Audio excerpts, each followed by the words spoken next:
What's going on, everybody? Here we are. Welcome from Las Vegas. I'm here with my two co-hosts, Matt and Kenny. Matt is in the UK. Kenny lives in Henderson, Nevada, not far from Las Vegas. We hope you're all doing well. We are live on YouTube and Twitch right now. And yeah, I guess that's about it. So let's get going. How are you doing, guys? Yeah, hey. Thank you, Derek. I got a new box opener. Just a small one. It's just a small one. Just a little box opener. So thank you, Derek, for resubscribing on Twitch. Hello, Jeff, Joe Glasgow, Guy the Jedi, Sergio, let's see, Dale McCormick. Welcome, everyone. Very cool. Ferret Fawcett, hello. Yeah, that's a shame the other night on Joe Telling's live stream that he kind of messed up his bed a little bit. And then Uncle Jesse, hey, Lightsource Engraving channel member, hello. How are you doing today, my friend? Yeah, then Uncle Jesse bumped his head and kinked the wire at the base of the printer, and then he dropped the top frame. And I thought, oh, no, I've seen that coming. You know, the thing is heavier than hell. He set it up there cockeyed, and he went to straighten it out, and then he dropped it. It's like, oh, no. And then he lost his grip on it. But hopefully it'll be okay. Help him. I was laughing when he was trying to figure out how to get around the box and the packing foam. He was staying inside the box. That's when I was doing the laughing my butt off. Yeah. He was trying to figure out how he's going to get around that.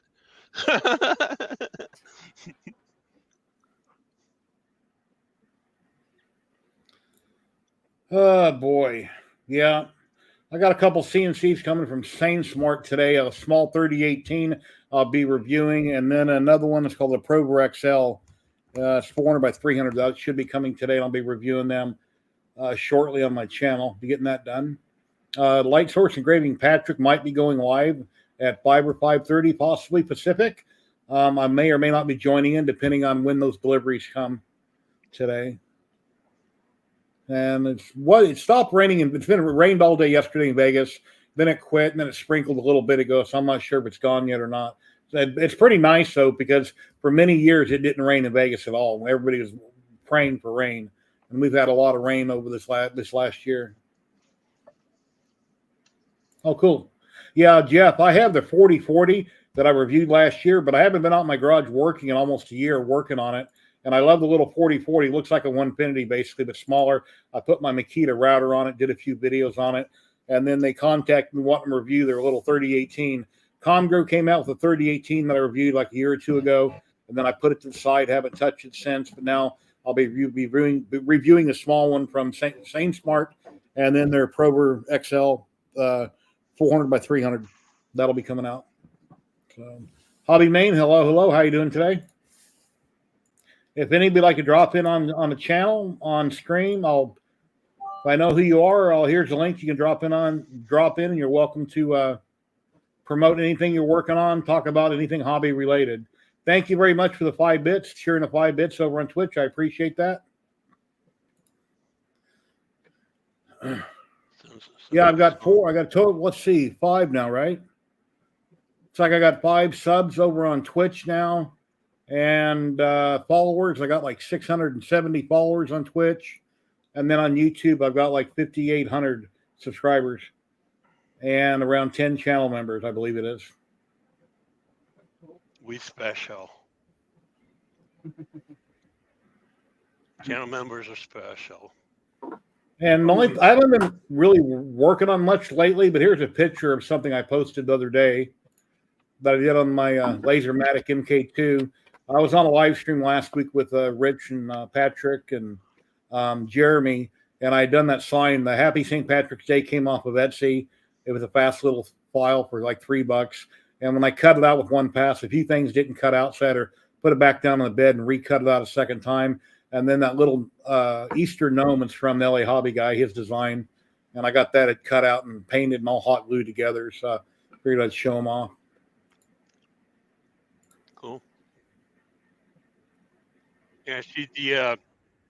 Oh, tomorrow. Well, I thought you was going live tonight, Patrick. Sorry. So you're going live on St. Patrick's Day. No pun intended, huh? Yes, and happy St. Patrick's Day to all those around the world that are already into Sunday. Yeah. Thanks, Jeff. Pinch me. I'm 1/3 Irish. Yeah, I've got Irish in me somewhere, I think. Got it, man. We're freaking ornery. Anyways, finally, after trial and error, I got my CO2 finally dialed in. I got to do a test burn for the Our Father, that test file. It etched a little bit, but I'm going to come back to it. I was going to do it tomorrow. Now I got to go back to a show tomorrow to pick up my merchandise. So maybe when I get back, yeah.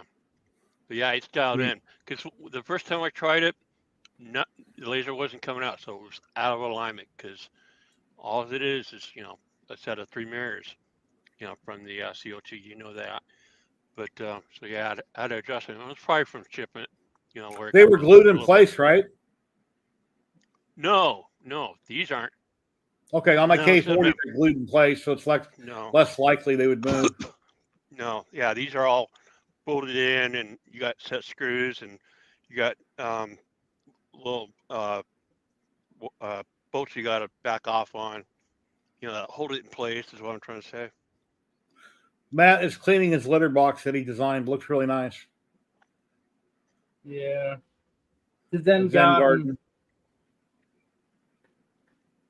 Hold on, let me give you a change of angle.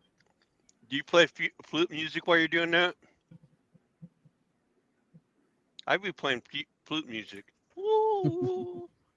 Actually, you can download the file from Anycubic. They're having a site. Hey, Zach. Where you can upload your models.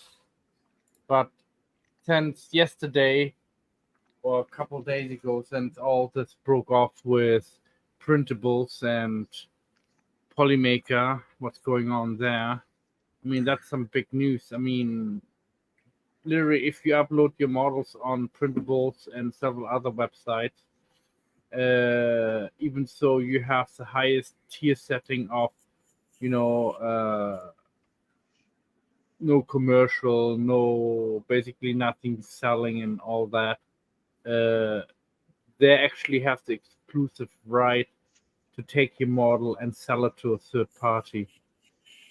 So without you getting any money. Hello, Vince. How you doing today?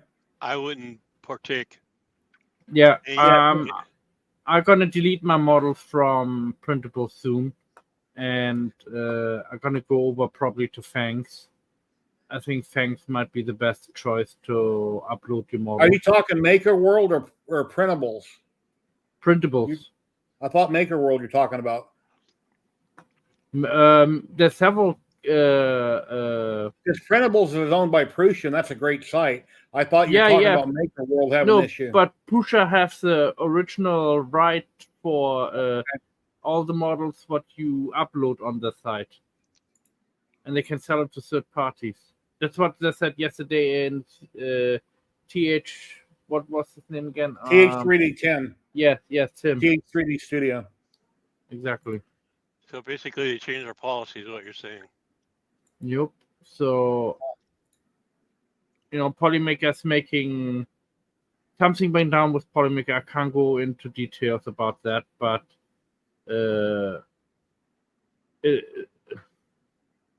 it's not nice, knowing that your model, you think it's yours and you have all the copyrights for it, and then you find out you don't. Yeah. Ladies and gentlemen, Zach. What's going on, buddy? How you doing? Hi. I'm doing great. Hey. I was busy running around, and then I got a message, 8 o'clock instead of 9. So I think there is a time change at your side, Jerry. Yeah, last week. Yeah, I noticed. I was like, dude, he's early. He's 1 hour earlier. Yeah, they got the daylight saving time crap. So now when you wake up in the morning, it's dark out, and then 8 o'clock at night, the sun's just going down pretty much. You went an hour forward? Yeah. We forward or back? I think back. No, you went an hour back, I think it was. I don't know. An hour back. Okay. It was different. It was different. I don't remember if it's forward or back. Fall forward, spring back, or something like that. Now with the spring, you are going forward, at least in the Netherlands, and in the fall you are going backwards. Yeah, we So- went forward now that I think about it. Because my clock in the living room says is an hour behind. So yeah, we went forward an hour. Yeah, but that also makes total sense because now it's 8 o'clock, and in 2 weeks it's 9 o'clock again. Yeah, they were talking about doing away with it a few years ago, and they never did. It's stupid. There's 2 states that don't recognize it: Arizona and some other state that don't recognize it. Yeah, back in the early days, it was a normal thing, to change the clocks and in order to save something, but it's not really actually saving. Yeah, in my honest opinion. But I'm Good. doing great. Working on several projects. Of course, here the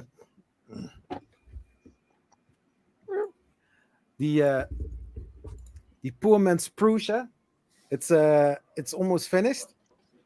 I printed the back brace in order to get the rigidity on the frame.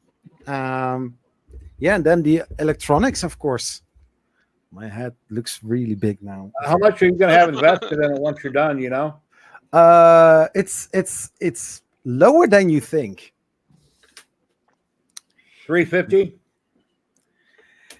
You can basically it's around the price of a clone a Prusa i3 Okay. without paying for a clone. Also, I finished my charity project yesterday with changes. All those boxes right there. All full. Wow, look at those big Polymaker boxes. At least they look big from here. Oh yeah, the big Polymaker boxes.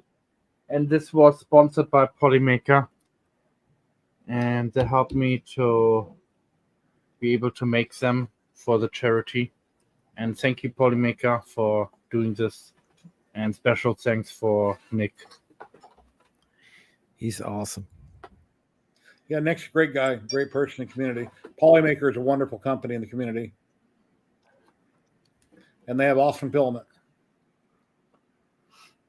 And so talking about filament, I think I have a prediction.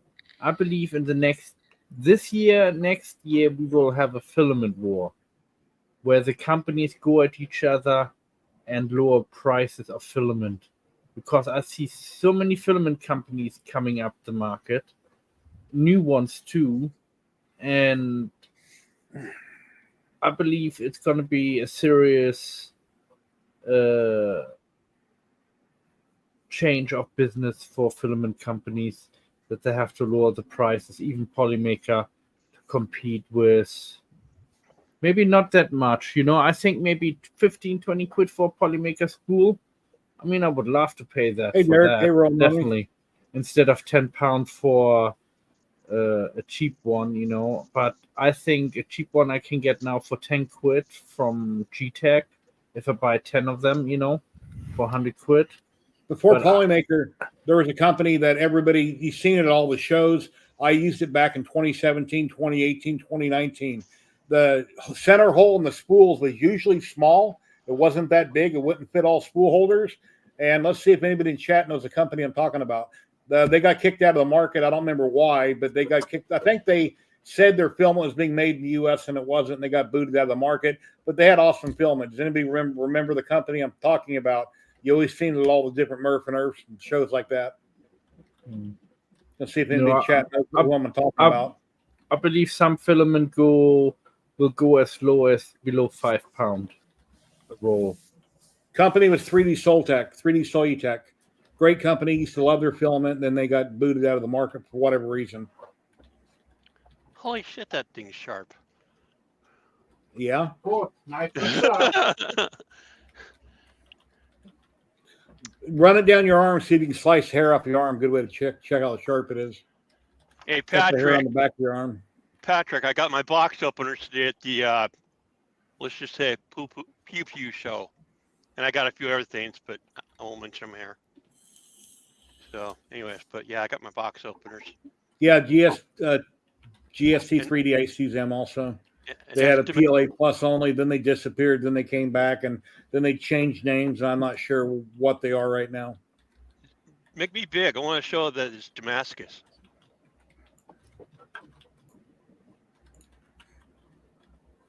Can you see that it's Damascus? Pretty cool. Looks good. Same with the other one. It's Damascus. So, anyways, but got those at the Pew Pew show. Well, here pretty quick, Kenny's going to be producing stuff a lot nicer than that on his knives. Yeah, these aren't getting engraved, because since they're already Damascus. Yeah. I have some PMags to play around with that I got from the show too. Anyways, and I'm going back tomorrow to pick up my background stuff tomorrow. Cool. Then I'll be done with all my toys. And it was packed. Was it a small convention area? So I know the property, but the rooms aren't. I don't think they have a giant convention area. Did they? No, that room was probably like a big banquet hall, right? Yeah, probably about 200 by 200. No, maybe 150 by 150. Yeah, it wasn't very big, but it was packed though. Oh, and Sergio, that certain thing you showed us last week. Yeah, I found some today and I got it.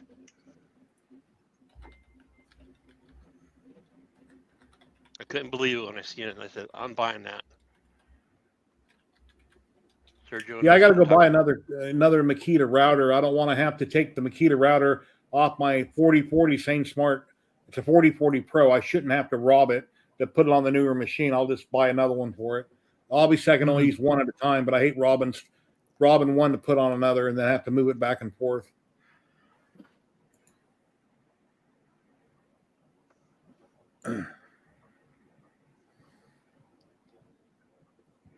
And then my wife's mad at me. She won't be on the stream today because I didn't go get Kane's chicken fingers before the stream. So I had an egg sandwich for breakfast. You're really the dog, huh? After the stream, I'll go buy it. You didn't feed your wife. She goes, "Oh, your stream is more important than me, huh?" Well, yeah, it is. Sorry. I only stream once a week for 3 hours, and she's here 24/7. So. Yeah, but you spend a lot of time on YouTube, just like you were there yesterday. Come on, Lily. That's probably what she's looking at. I wonder if we'll see me. Oh yeah. Oh yeah. Okay. We got plenty of food in the house. She wants fastest right now. You got the right Cheetos too, right? Yeah, I went to the store to get her bag of the crunchy Cheetos the other day, and I grabbed the wrong one. So I got home. She comes in the kitchen, disappointed, walks back to the bedroom. So then I went back to the store and got the right ones. So now we have both types here. No, that's not a puppy. She's a full-grown Chihuahua. Well, like I like to call it elephant hunting dogs. Ankle biter.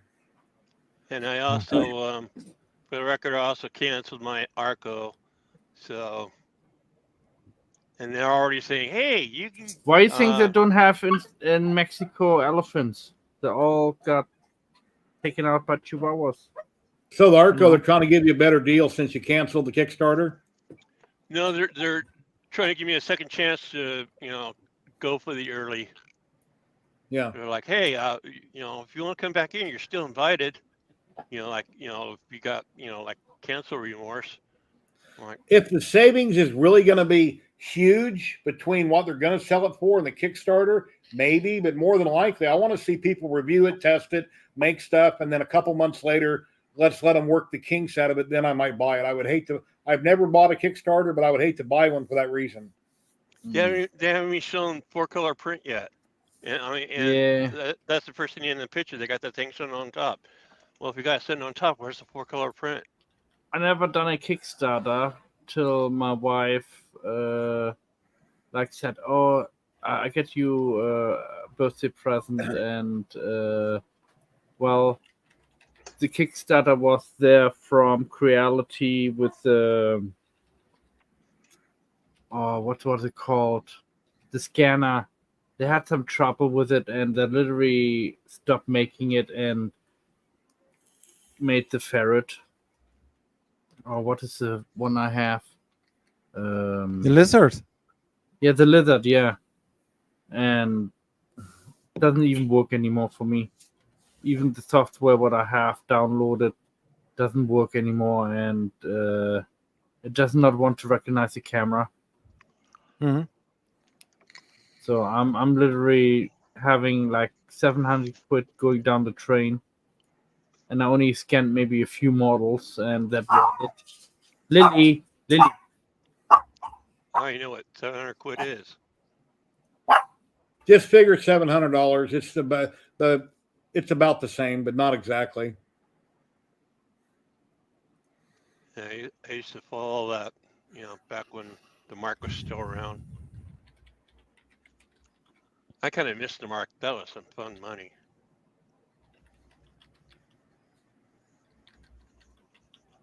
I even came home with a big old fight. When I came back to the States, I had a bunch of German money, German marks. Well, since tomorrow's St. Patrick's Day and Liam is Irish, and I was chatting with him yesterday online, maybe he'll pop in today. I don't know. We'll see. He didn't say he would or wouldn't, but we'll see. Maybe.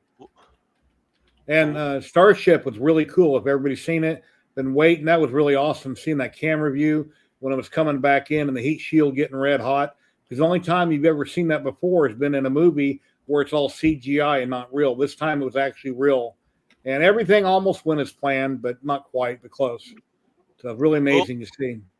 Oh, and today, because I haven't been in that neighborhood for a very long time, and it used to be my old stomping ground, like around Paradise and Swenson, Crack Alley and all that area. Anyways, by the Boulevard Mall. I seen this spear up close today. It's like, holy, I mean, up close and personal, the spear. That thing is awesome. Yeah, my son drives by it every day going to work. I haven't been up there yet. I can see it. You got to check it out. I think because it was gone and I could see it. And then I hear they charge quite a bit of money to even park in their parking lot there. Oh yeah, I wouldn't doubt it. And then around Harmon and God, picture where the old Aladdin was, directly behind there on Colville. That used to be the Grand Plaza Apartments. I used to live there when I was at the Aladdin. Okay, that looks like it's now the track control center. Like for when they have the track here. The Indy races. Because that's all that was there now. It's like, wow. So yeah, it's crazy. People come out to Vegas, man. Check out the stuff we're doing. It's crazy. Well, we know SpaceX will get it right because they have rockets that go up every week, taking up all the taking astronauts up to the space station, and Starlink sending up satellites constantly. So then they come back down and they land on the platform in the ocean, and they got a perfect track record after they work the bugs out. So they'll figure it out. Yeah. Yesterday confused the hell out of me. Speaking of that, because I was watching a little bit of that for the Starlink. And I kept seeing the T thing, but it was counting up instead of counting down. I'm like, what the hell is going on here? Any clue? Yeah, that's overtime. That is when delay. they supposed. Yeah, that is when they're supposed to lift off, but something happened. But did it eventually lift off? I don't know. I lost interest. Starship the other day, they lifted off exactly on time. They didn't have a 40. They didn't have a 45-second hold or nothing. Everything was perfect. Yeah, After you tell me to check it out, yeah, that I wish I would have seen it live. That was cool. Well, watching Yeah. the tape, watching it live, it's the same thing. You Yeah, still get to see all that happened. They show the whole thing.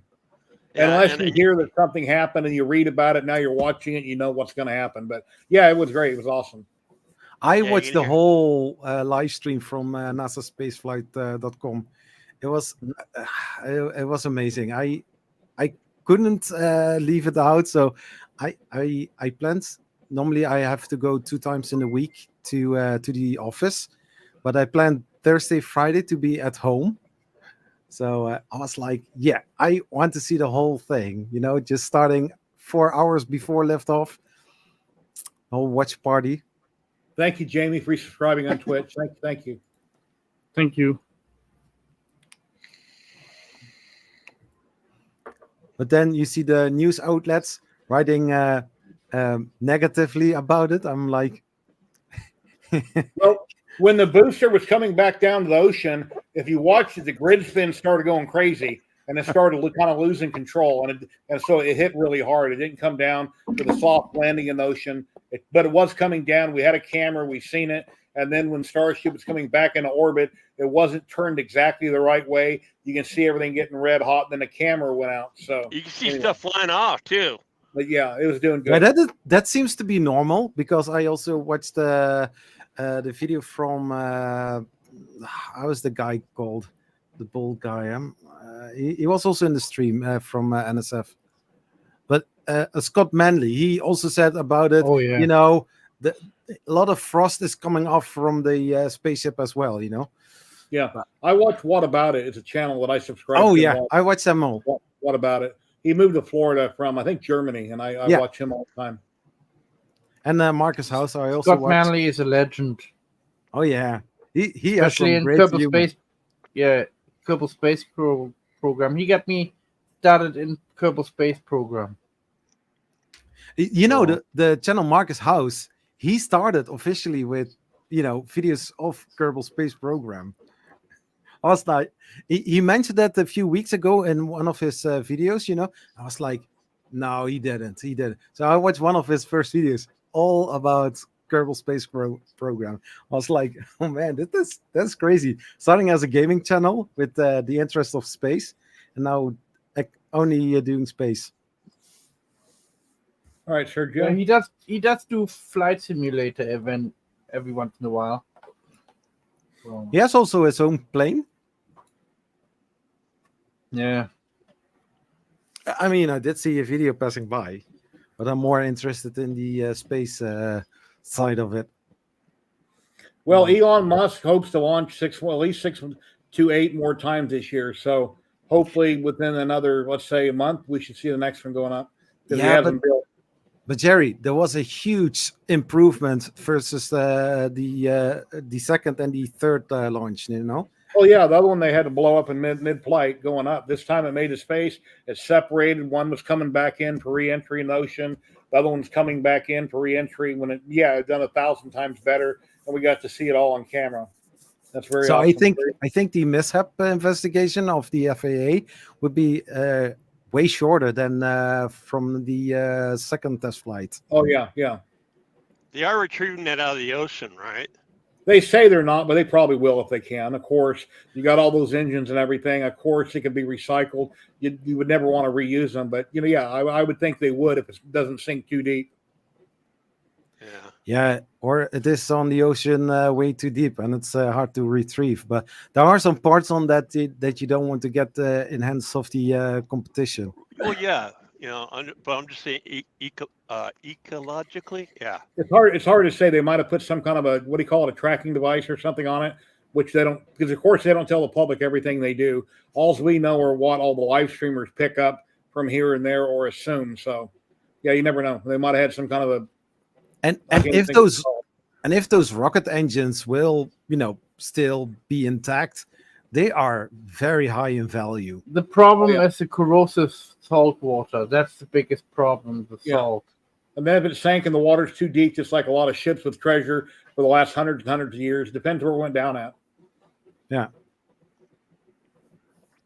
No, it's very interesting. I think next month they will probably be able to fly.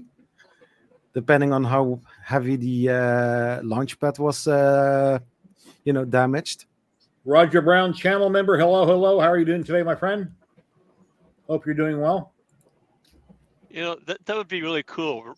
And I know Jerry is old enough. But remember the old rockets you could, water rockets you could pump up and then launch off, and as a kid, remember those? Try to make one of those spaceships that they're making now. That'd be cool. Print one out and make that and send it. And try to get as high as possible. That would be so cool. That is cool.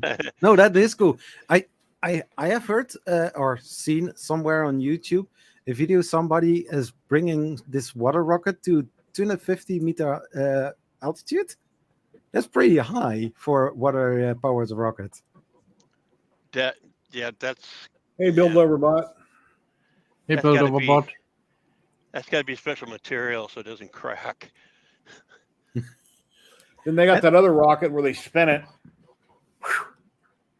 Oh yeah, that they're working on. Is it not called Rotodyne? I'm not sure if that's the name, but you'd never be able to put a person in it because they couldn't withstand the G-force of the spinning alone. Oh, no, I think what I've heard on Marcus House video about that, it's just for putting the satellites into orbit. Mm-hmm. Yeah, that's pretty cool, man. A lot of money spent this last week. A lot of money. Now I can see why Jeff Bezos is richer than Elon Musk, because Elon spent too much money. Yeah. But can you imagine his backers, though? God. His backers? Well, if someday they ever had enough rockets lined up and they had to get off the planet because here comes an asteroid, if that day ever comes, they can't wait for holds and they can't wait for good weather. They have to launch right now, regardless of the weather. So that's something to think about in the future. They'll have to get the technology down well enough that no matter what, they can launch right now. They don't have to wait an hour for a countdown or weather. They just got to go, or else you're never leaving. So. It's and yeah, exactly. Simon Snow, channel member. Hello, how are you doing, my friend? How are you today? Hey, Simon. But also, Jerry, if you think about it, most of those rockets, they can also launch with some more clouds and bad weather. Yeah. But ICBMs. Well, they had SpaceX that one time went up in clouds, and then that's when it blew up. Remember, you see all the parts. Yeah, SN11. It's like, come on, we want a clear day. We want to see all that happen on camera. But they went up in a cloudy day, and then all of a sudden you see debris falling everywhere. When it epically failed, nobody could actually see what happened. Yeah, yeah. Speaking of cloudy day, we had clouds around Black Mountain today. A really good movie, if you guys haven't seen it, it was called something, what was it? Astronaut Farmer or Farmer Astronaut. Excellent movie from like 15, 20 years ago. Excellent movie with, what was his name? Come on, chat. The guy that starred in it. Angelina Jolie's ex-husband starred. It's called Astronaut Farmer. Excellent movie. Oh, Brad Pitt. No. A farmer? You mean Interstellar? No, Astronaut Farmer. A guy had a chance to become an astronaut. He didn't. Billy Bob Thornton. There you go. Thanks, Build Overbot. And he wanted to be an astronaut. He built one on his farm and he launched it himself up into orbit. And he done everything himself out of his garage or on his farm. Yeah, that was a great movie. You guys should check it out. Astronaut Farmer. Billy Bob Thornton stars in it. Great movie. Excellent movie. He's an excellent actor. Yeah, excellent movie. Yeah, but also if you think about it, when they fired SN5 and SN6 SpaceX, it were basically silos lifting off. I like them French fries. It was looking so weird, but fun. Like strange, haha, strange, funny. Yeah. Cool. You know where I'm going, right? Sling Blade. Yeah, I like them French fries. And no gas. My fiber laser, which is a split unit, I'm thinking of taking the PC cabinet part of it and putting it on the shelf underneath. But the table that it's sitting on is mounted to the wall.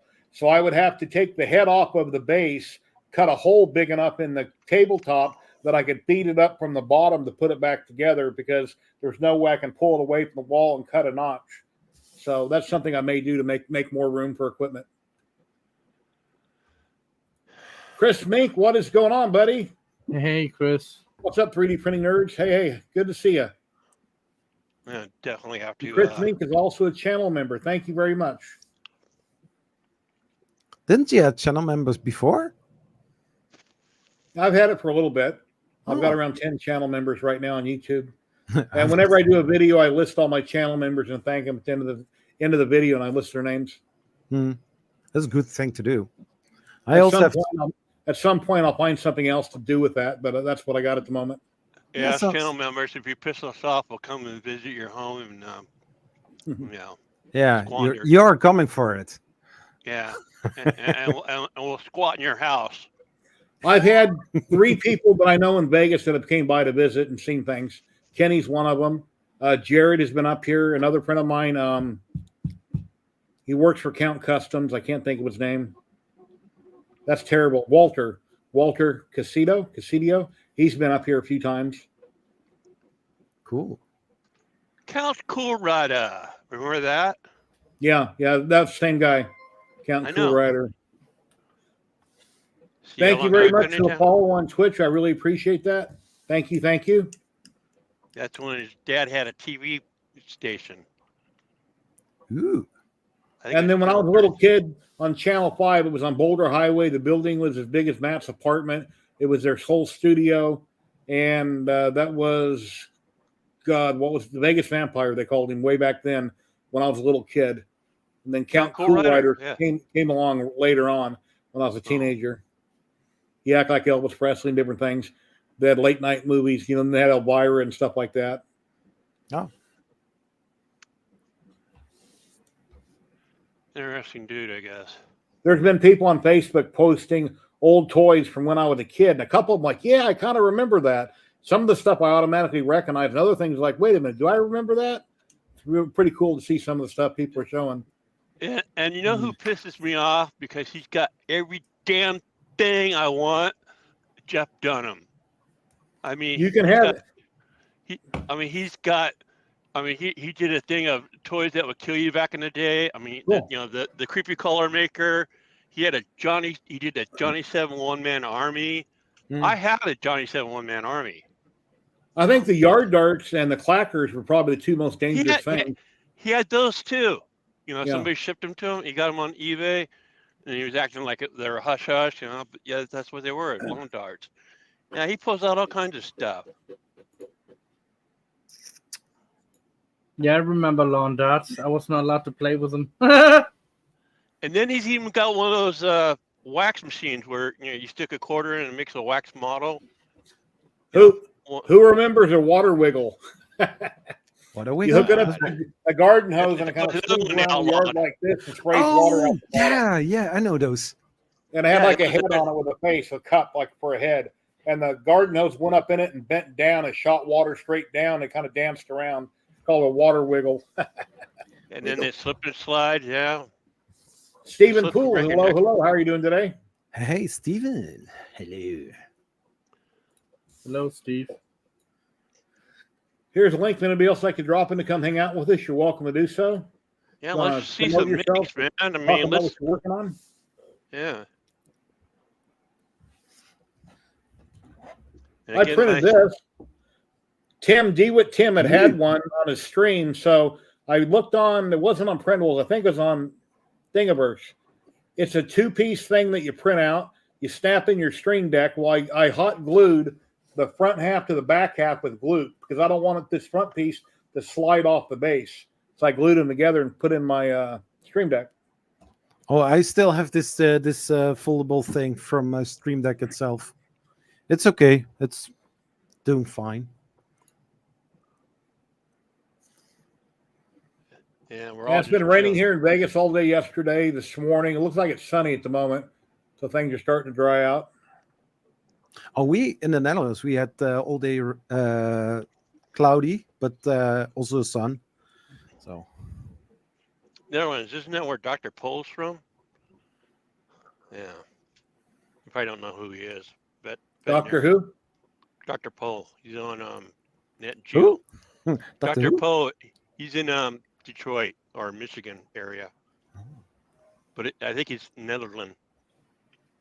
He's got the accent, Do I have an accent then? probably. Our Tony from Gold Rush, Tony Beats. He's I think he's Norwegian or something like that. Yeah, Tony Beats. I watch him on Gold Rush a lot. Yeah, he's crazy. He's a slave driver with his kids. At least that's what it appears. With any reality show, you don't really know what's going on unless you're there and you see the behind the scenes. They have to make things Reality exciting. There has to be drama, or people won't watch it. Exactly. Or else you don't have any interesting things for television. That's why I don't like it. It's fake. They should just ban it. Why not just make only movies or like series? You know, You I know mean, what's really stupid? We got a channel called the Learning Channel. The Learning Channel. And what That's they called got a thing YouTube. Huh? I want, yeah, exactly. No, I mean it's part of the family discovery channels. They own Learning, and they talk about swapping. The commercial the other day. You want to come and date my husband tomorrow? And I'm like, how is that the Learning Channel? What they call this? Swapping husbands? Really? Yes, Sister Wives. The show's called Sister Wives. Yeah, whatever. Man, I can't stand this stuff, but whatever. And then They had a show on TV about 10 years ago. It only lasted a couple episodes, and they were showing what to do in case of danger if this happened or that happened. They showed one scenario where a car is in a parking garage, is speeding towards the other end of the garage, and what they say to do is open the door and jump out. And I'm thinking, you idiots. No, you use emergency brake, you put it neutral, you turn off the key. There's only 100 things you can do other than jumping out of the car, which might crush you when it hits another vehicle. You never jump out of the car. And the show only lasted a couple episodes and they got banned. I'm thinking, or it got canceled. I'm thinking, why would anybody tell anybody to jump out of a moving vehicle when you can, like I say, use emergency brake, pop it neutral, turn off the key, I see that in so many movies, the brakes are not working and you see people hitting the brakes and nothing happens. And I'm like, why not using the handbrake? Yeah, drive the emergency brake. And if it's on the floor and you got the lever, you can pull the lever, you can use your foot and you can pump it, you can slow it down, or you got the handbrake in the middle, keep the button pushed in, you can brake as needed, you can downshift, a lot of things you can do. Yeah, because the handbrakes is something mechanical. Yeah. All right. So anyways, what else can I show without ticking off the algorithm? You have any pictures? You got any pictures of your from your video that you took all set up of your big Omtech? No, I just had that video that I shot. Yeah, engine brake. Oh yeah. Semi. And that's on the group page. So if anyone wants to see that, it's on the group page. But again, I finally got it adjusted Hey, Pete. yesterday. How are you doing today, my friend? Adjusting the mirrors was not fun. The what? I had The mirrors on Omtech were out of alignment. The CO2 laser. Yeah, because the first time I tried it the other day, nothing was coming out the nozzle. All right, I got a confession. Since Jerry makes confessions, I'll make a confession. Okay, let's hear So it. Jerry asked me earlier in this week, how's it going with the CO2, right? I said, well, I keep trying to fire it. It's moving around, but it's not doing anything. And then I started looking at it a little closer. There was another plug on the back of the machine that had to be plugged into power. 2 power cords. 2 power cords. One for I the think laser. that's the only thing I didn't ask you because I don't have that big machine. But I was throwing all these questions at him. You check this, you check that. And then he came back with something that I didn't suggest. I didn't realize it. And I couldn't believe it. I was like, man, that is so stupid. Because I thought the second one, because a lot of times when you see a second one, it's usually optional. Like if you want to plug something else in, like the chiller, for instance. But I have the chiller on its own circuit, so that's why I thought that was for. But then I started looking closer, and I'm like, Oh, there's another cord. Let's try that. Oh, now it works. Yeah, But then Base still, got an ask if he had it plugged in, or he might have looked and ran across the second plug. yeah, but then I still tried it and wasn't coming out the nozzle. So that's when I found out it was out of alignment. Well, like Uncle Jesse yesterday, I almost typed in chat. The next problem he's going to have is the power cord's going to be too short, but I didn't type it because chat's going by 100 miles an hour and he doesn't see all of it. But yeah, Yeah, exactly. Too short. And it says, dude, it's just turn the machine towards the wall. So the back is towards the wall. It'll plug right in. But he didn't want, I guess he wanted, because where he had his camera set up, he wanted to keep it facing the camera, but he found a real long power cord. But what's bad with the long power cord, which I don't think that machine pulls too many amps, but if you pull too many amps in a long power cord, the power cord can start getting really hot. So just for shits and giggles, to be blunt, check your cord while it's running, while it's heating up. Go grab the cord, see if it's getting warm, just to see how many amps are flowing through that extension cord. So I did that. Is it also a thicker one that he used for that? It was just a standard orange extension cord. It wasn't nothing special. I used to have a big fifth wheel on my driveway and out on my front property that I used to own. And for 220, I had a 220 cord, but it was really super big and heavy duty, and I could run 100 foot with it because it was a big enough cord. So it all depends on what type of cord you have for what application. Yeah, what I got going to the wall, because again, that my buddy wired that thing into the panel, the plug for the laser. But yeah, I got a big, thick cord on that. You know, I bought it special for that. Just a question on the Orange Storm. Which kind of power cord is there? Standard? Just the normal one that they use on all printers? Yeah. Pulled too many amps, it got hot. Yeah, caught fire. I just one or two. Yeah, because I didn't see the stream of Jesse. What'd you say again? I said because I didn't see the live stream. Is it just one power cord that you use or two? It only takes one power cord. It has four build plates that are 400 by 400. So it had four power supplies. Then it's got one power supply with a control board versus the hot end. So total of 5 power supplies on it. 5. Oh my gosh. And you need at least a 20 amp breaker. If you got a 15, you very good chance you might pop it. Most breakers most people have are 15s. So it's easy enough to replace it with a 20 amp. But yeah. Yeah, here in the Netherlands, we have per each power group, we have 16 amps. So if I had lots of extra money, or they would have sent it to me to review, how often would I print with something that big? Once in a while? It's like a belt printer. It's a niche type thing, or a chocolate printer. I wouldn't use it all the time because, like my big alien, it's really big, printed out in parts glued together. If any one fails, it's very easy to reprint the part. Now, if you're doing a giant bust or a base on that big orange Giga printer and it gets near the top and it fails, look at how much film you just lost and how much time. So it's a niche type thing. Something I wouldn't use very often. And you're also going to use it with a thicker nozzle. Yeah. So it's a hungry printer. And I haven't seen anybody that's printed anything really tall. One person printed a great big flowery type thing. I forget who it was. And near the top, it had a bunch of extrusion problems and it was moving around. And then you got to think about walking in the room and air circulating. And I don't remember who it was that did that video, but I haven't seen any bust type prints come off of it yet. We will in the upcoming weeks and months. We'll see more content to see whether that is or isn't a decent machine. What is the retail price on that again? It's like $2,500. But then you got to think about shipping. The shipping on 2 huge heavy boxes will be, I don't know what the shipping is, but I'm going to guess $800. I don't know. That's a guess, but it would be, we know it's going to be a lot. Because you ship anything small anywhere, it's expensive.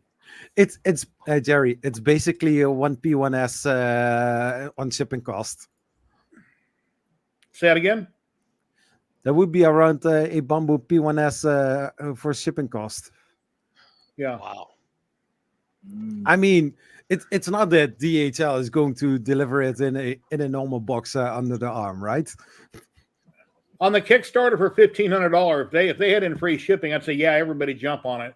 If this is something you might ever use, but it's as big as a pallet. The base is as big as a standard pallet, and then you're going up like 4 or 5 feet. So, but when I did the closer look video on this machine, I also said if you're going to do this Kickstarter campaign, think about it, about the shipping cost and what you are going to get, because it's not going to be cheap.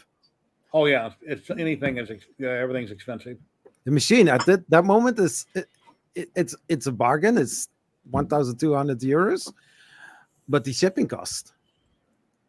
Okay, another good thing about them making the printer, everybody in China copies each other. So now there's going to be other companies that are going to come out with other big printers. I don't know if there's any others already out there before this one. I don't that are think like that. many companies will follow with the Giga. Well, That's- it's not basically- for too many It's not gonna be a high basically demand type. a print mill kind of situation. You know, it's like Jerry said, this is a niche thing. I just wonder how many units they made are going to make. Yeah, if you put sides on it, that would help quite a bit. Oh, I think it's pretty easy to put some side panels on it. That's what it was, a big vase, and at the top it was starting to fail, and layer separation. I think he said he ran out of filament. And then like Uncle Jesse on his live stream last night, he's like, man, I've been here too long. I don't want to do a print. It's going to take X amount of hours. But you could have started the print. Just get it started. Let's see some layers going down, then end it. So I don't remember how that ended. I watched it. I forgot how it ended. And then he pinched that wire, and I'm thinking, man, even if you get the wire out, there's a good chance you broke the wires because those wires are so tiny in there. So Is it still 1.75 filament that they are using on that? Yeah, 0.4 nozzle. That's like it would be a 2-person build to begin with for that printer. Why not going for 285?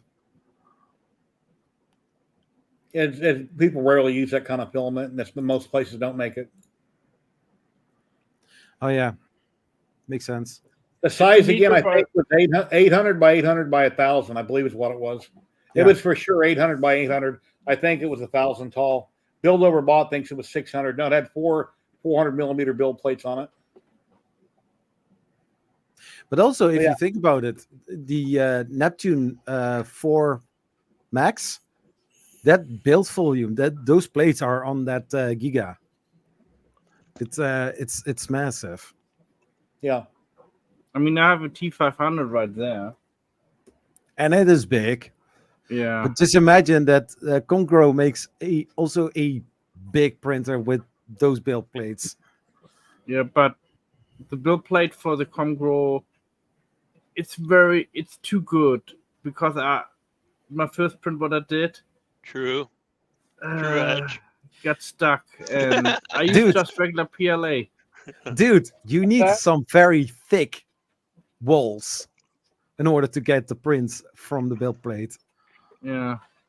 Because no, I made a hole in the build plate. There's a hole in the. It's the other side of the spectrum. Yeah, so I ripped the hole. It was too tight, so I ripped literally a whole piece out. What did Congro say about down.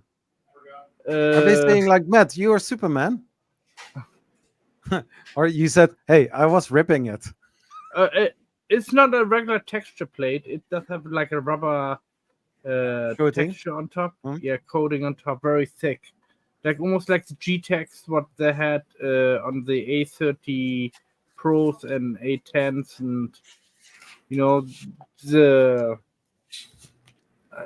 it was a sticker. You know what I mean? The sticker is terrible. Ooh.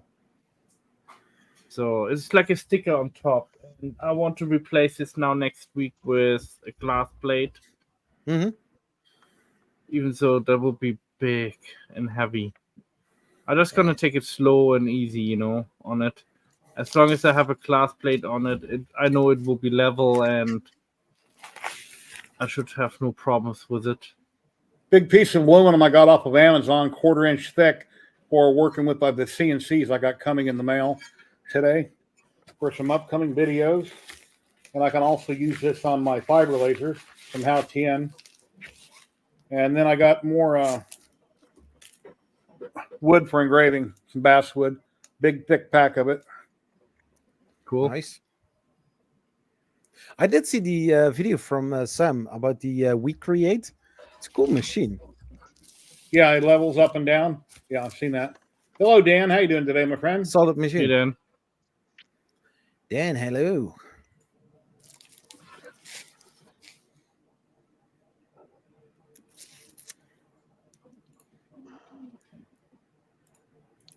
Yeah, and I don't really have the money to buy a new build plate for it, class plate, because I reckon it will cost me around about 60, 70 quid to get a class on it. Because I do have to have like 2 notches cut into the glass, because there are 2 little screws sticking out in the back to align the build plate. So What about AliExpress? Do they have the build plate for that reasonable? I saw one for like 150 quid. And also think about it, that plate also needs to be shipped, right? Yep. And As it a- needs to come straight here. So I'd rather go to a local maker, a class maker, and get it from there. Or maybe I should go to a local blacksmith, maybe. Just talk to Comgrow. Say, since I promote your product so much, would you please send me another build plate? This is Matt German. Something basically like that, and they will send you one, because most of my machines that have been sent I have to spoken to review, them already, and he sees what he can do about it. And and if he can't right do now. anything, try to talk to somebody different with the company. If I don't know one what person actually can't help you, happened to somebody him. else will. I don't know. Didn't He's on. Yeah, you damaged Yeah. the thing like within the first day, right? That bed. Thank you very much for the follow on Twitch. Thank you, thank you. Yeah, but Hey. it was my problem. I should have known the texture, and I should have known to put a little bit glue on it to have some kind of But separation. somebody know. else on YouTube ran into the same thing with that same printer. Yeah. Ah, You know, they damaged their bed. So I got a feeling that's a issue. yeah, exactly that, Kenny. There's the banner, guys. I forgot about it. We're an hour in. I forgot to post it. But everybody that watches every week, I always post them, because we're able to give away 3 rolls a month on Ziltech. And every week I give away 1 roll of Polymaker. We will do the Ziltech, which will be USA only here in a little bit. And then I'll put up the one for the Polymaker after that. They're both wonderful companies. Yeah. Ooh. Montana Maker, $9.99. Thank you so very much. Woo-hoo. I really appreciate it. Thank you. And I got a button for that, but I got to go find it. It takes me a minute sometimes. Awesome super chat. Oh Is that what crap! it says? Awesome super chat. Number 9. Thank you so much. Thank you. 999. Number 9. And we number say 9. yes. Love it. Number 9. Very cool. You Why you never say remember no that. in German? I said number 9. Das weiß ich nicht. 9. Yeah. Yes. It's the whole freaking thing. The Beatles, man. And they keep saying when you do it backwards, it's like "Turn Me On, Dead Man" or something like that. Number 9. Hey, Matt. Yeah. Matt, you know that I'm working on the Z Core? It's also a little bit of German pun in there. No. Yesterday- never mind. Yeah, I'm out of Germany for too long, so I don't know all the jokes anymore. Yesterday, I had Yeah. unplugged my Stream Deck from my computer up here on the shelf. I had to get up on top of the table in order to run it through the new case in the Stream Deck. When I plugged everything back in, my speakers are breaking up a little bit. So I checked the connector all the way up, unplugged it, plugged it back in, and it was fine. Now it's doing it again. And I just pushed the Jerry button on the Stream Deck. Now when anybody talks, it's kind of broken static. And so I got something loose somewhere. But that's the bad thing about having 3 monitors and your computer and speakers, wires going everywhere. It's just a mess. You got something to do Sunday. Yeah. I got a lot to do on Sunday. We have so many things to do. I'll just go like real quick with that. And what's that? Ooh. Is that something like a secret thing? No? Mm-hmm. Pee-poo. Okay. Okay. Just spoiling a little bit. 80%.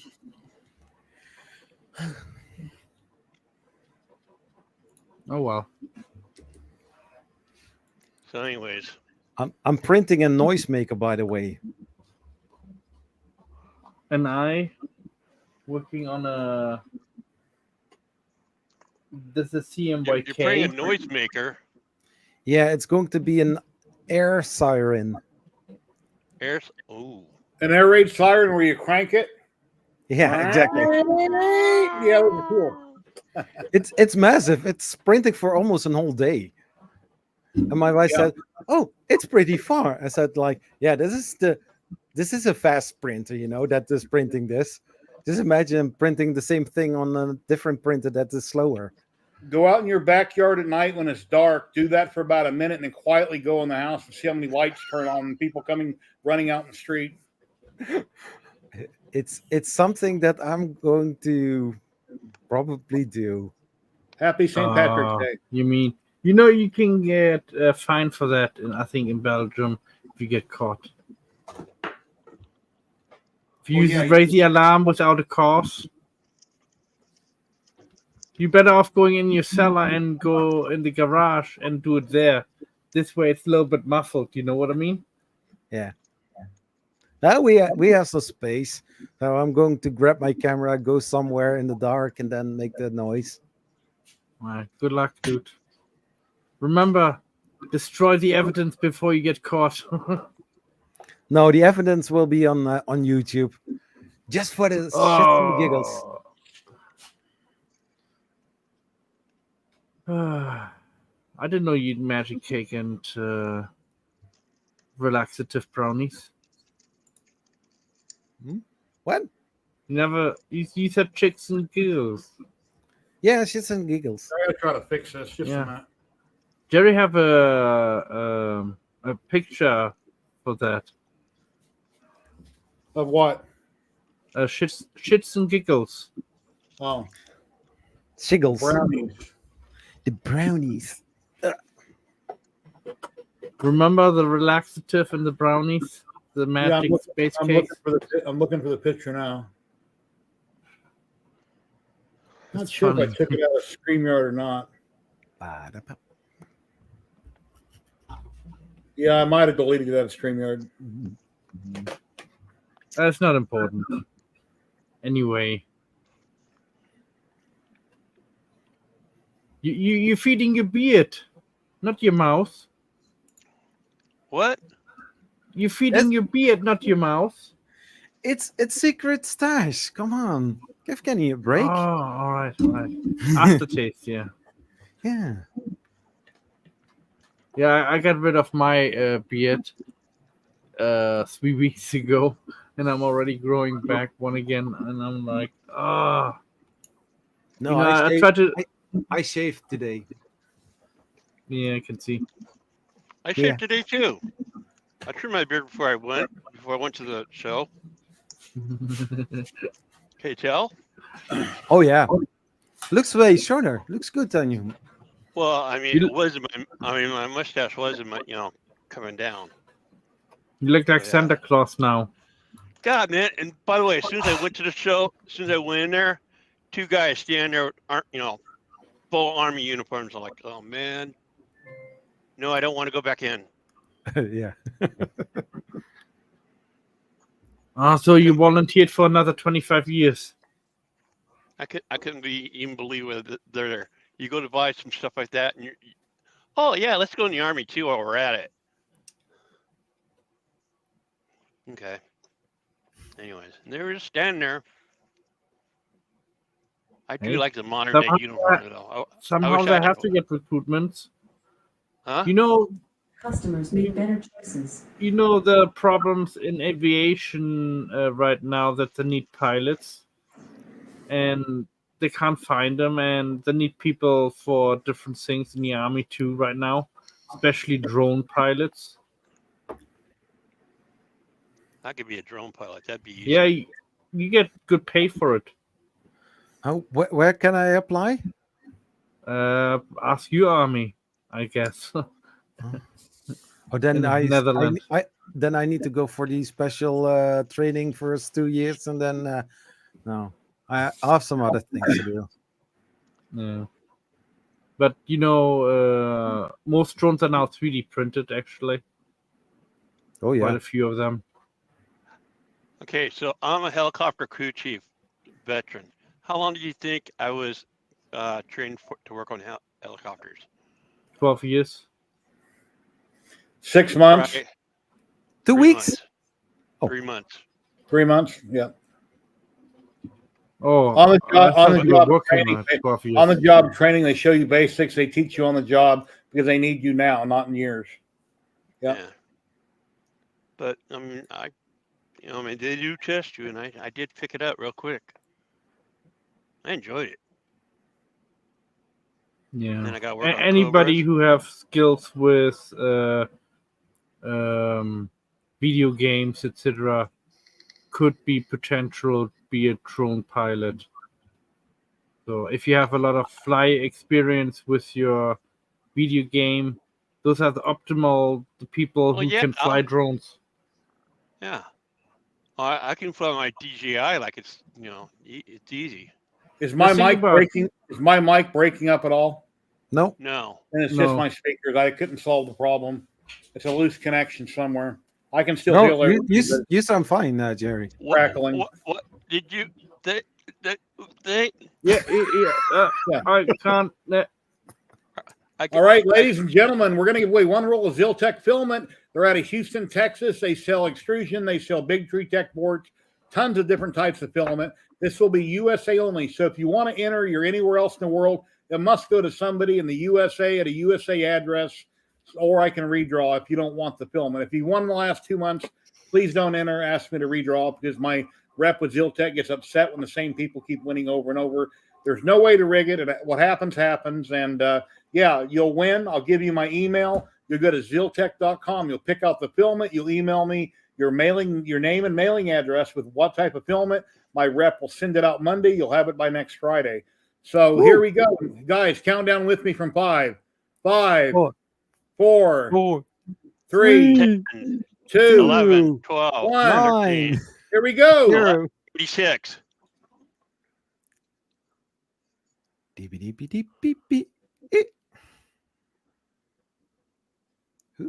BG808s. BG808s. Are you here? Congratulations. You won. Must be present to win. Are you in chat? BG808s, if I'm saying that right. That's what it looks like. Yeah, you just entered it a few minutes ago. Yeah, I see him. Well, he didn't say nothing yet. You have to say something in chat, please. It's a he or she. I don't know. BG808s. Are you here? It's it. Yeah. Wow. There he Thank is. you. He says. Yeah. Awesome. Okay, I'm going to give you my email in chat. Please write down my email. Email me later today with what type of filament you'd like from Ziltech with your USA mailing address. Or in the lower 48. Let me rephrase that. And there's my email in chat. Just go to ziltech.com and choose your filament. You get hold of me. Betty Boop, hello. How are you doing today? Hey, Betty.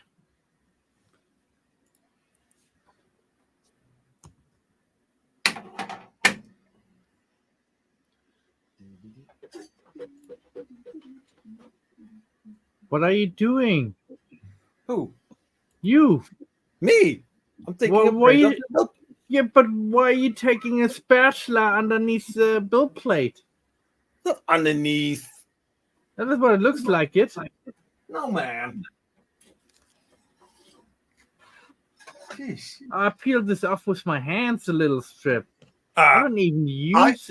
I did that. You don't I have did that- fingernails? Or are you fingernail biter? No, I'm not a fingernail biter, but last week I was printing in ABS. I did do the same thing, and then I got hurt a lot. Yeah, but You know how- Yeah, PLA gets off very easily, but ABS underneath your fingernails, that is painful. Ah, Yeah, I'm a wuss. Okay, yeah. done. I said it. I mean, I literally almost screw the nozzle in with my hands, That's how much calluses I have on my hands. Yeah, exactly. What a man. No, people, please never do this. a hot nozzle screwing with your Here's a hands. link. If That's anybody like to dangerous. stop in and hang out with us and chit chat, you're welcome to. If I know who you are, you're welcome to come and talk about your hobbies, your projects, or self promote is welcome. So if you're a business in 3D printing community, you want to come in and plug your channel or your business, you're welcome to do so.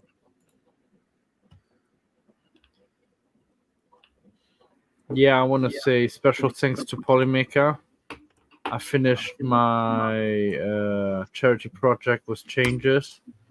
I made 27 individual cups and packed them up. But I don't want to open them up now. And I put a little bit extra inside, like a keychain. And like I put them earlier, these are the boxes. These are full. And this one, well, there are 5 missing on this one. So. And here's my little Zen garden.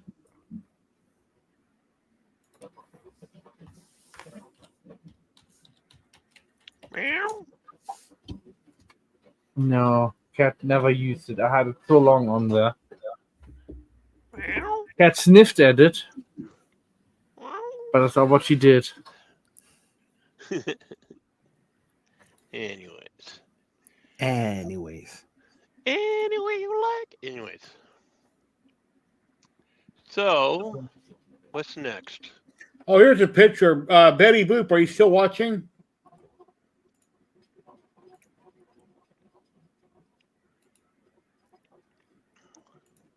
Let's see if she shows up in chat.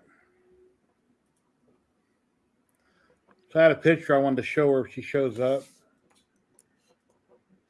What picture? Oh, I can imagine.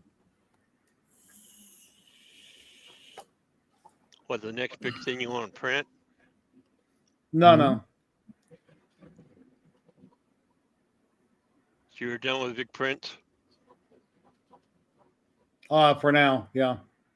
I'm working on stuff with my fiber laser and my diode laser. Then I've got 2 Sane Smart CNCs coming today that I'll be reviewing. Just waiting on FedEx to bring them.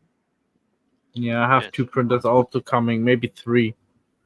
I have the T300 coming from Comgrow, but this one I'm giving it to a person I know. His printer broke down not too long ago, and well, it's been almost a year since his printer broke down, and I want to get him back into 3D printing, and yeah. And of course he's severely disabled, so I have to go over there probably with him and set it up for him.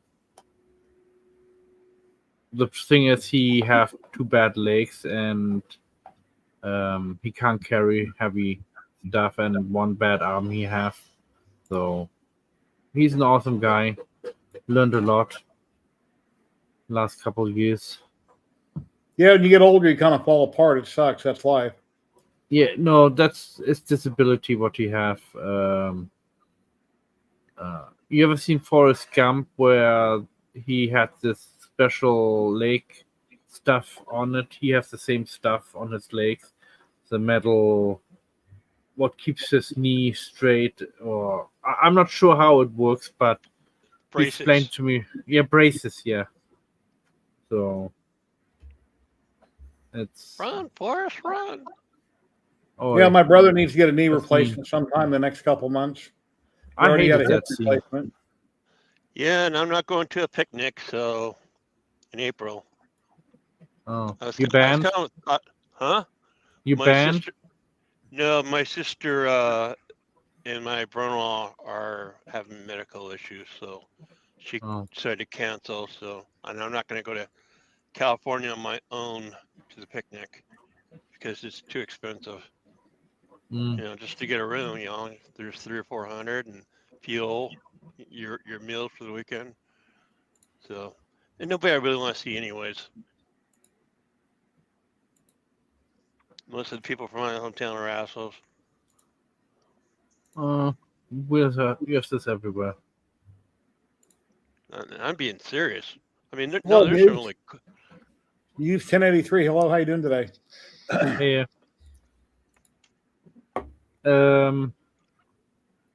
what everybody's thinking in chat about what happened to printables that all your models, if you ever designed a model and uploaded to that website, that the model is actually not yours. It is theirs to do whatever they like with.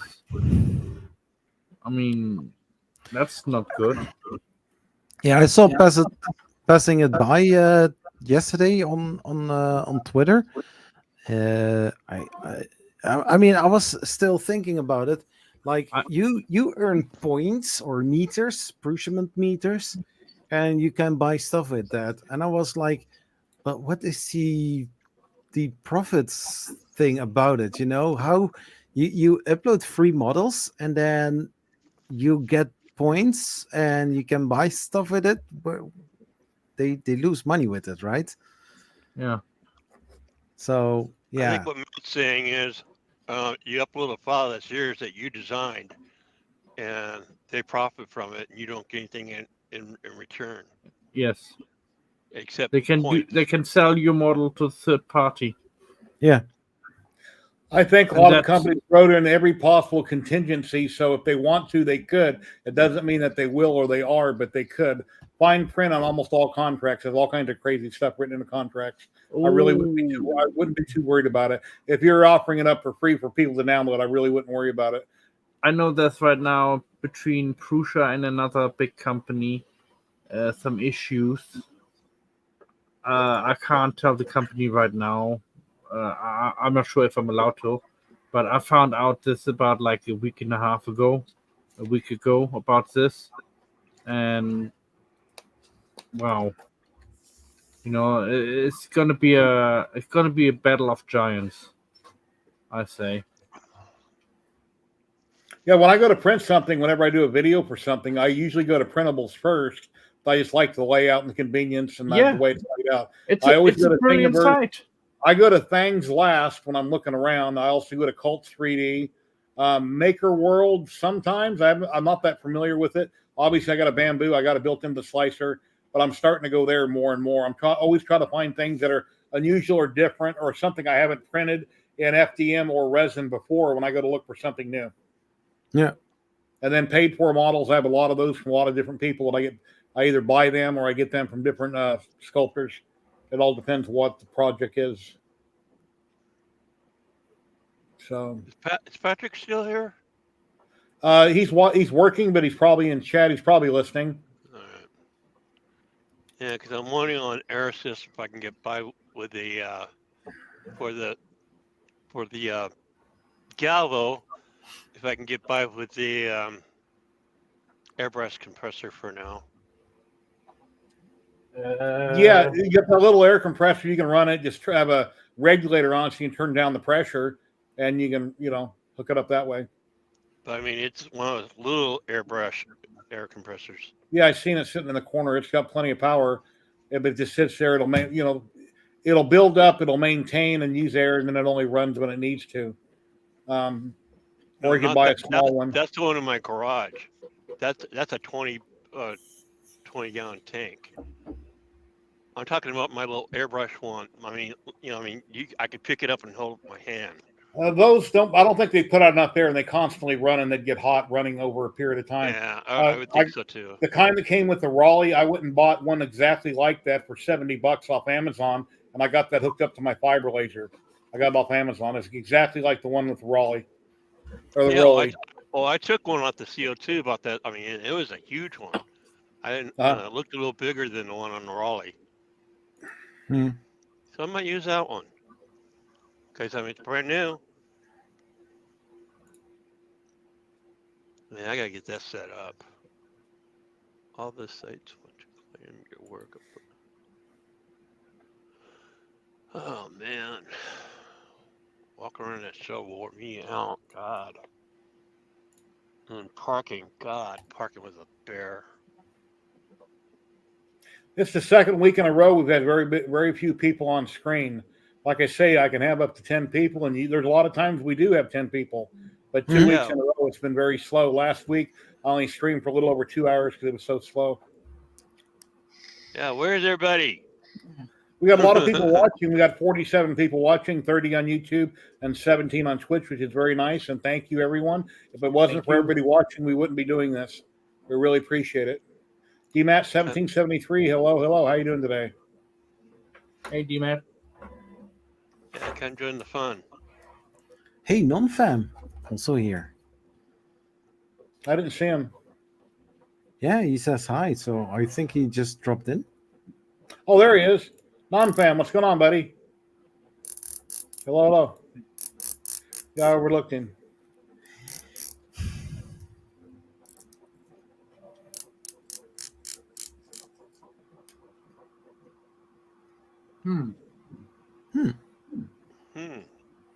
Yeah, I seen Chris Riley was live this morning with his wife. They were on. He comes on almost every Saturday working on a project bright and early live. I also saw that notification passing by. Red Bear? Something like that? Building this bear. Yeah, Prusa. It's Prusa printer. I think it's working on a bear, pretty sure. It's a modification to a Prusa printer, a beefier frame. Oh. Cool. Right. So what else can we talk about? What else? We talk Hello. about rockets. We talk about spaceships. We talk about water rockets. Yeah, we also did.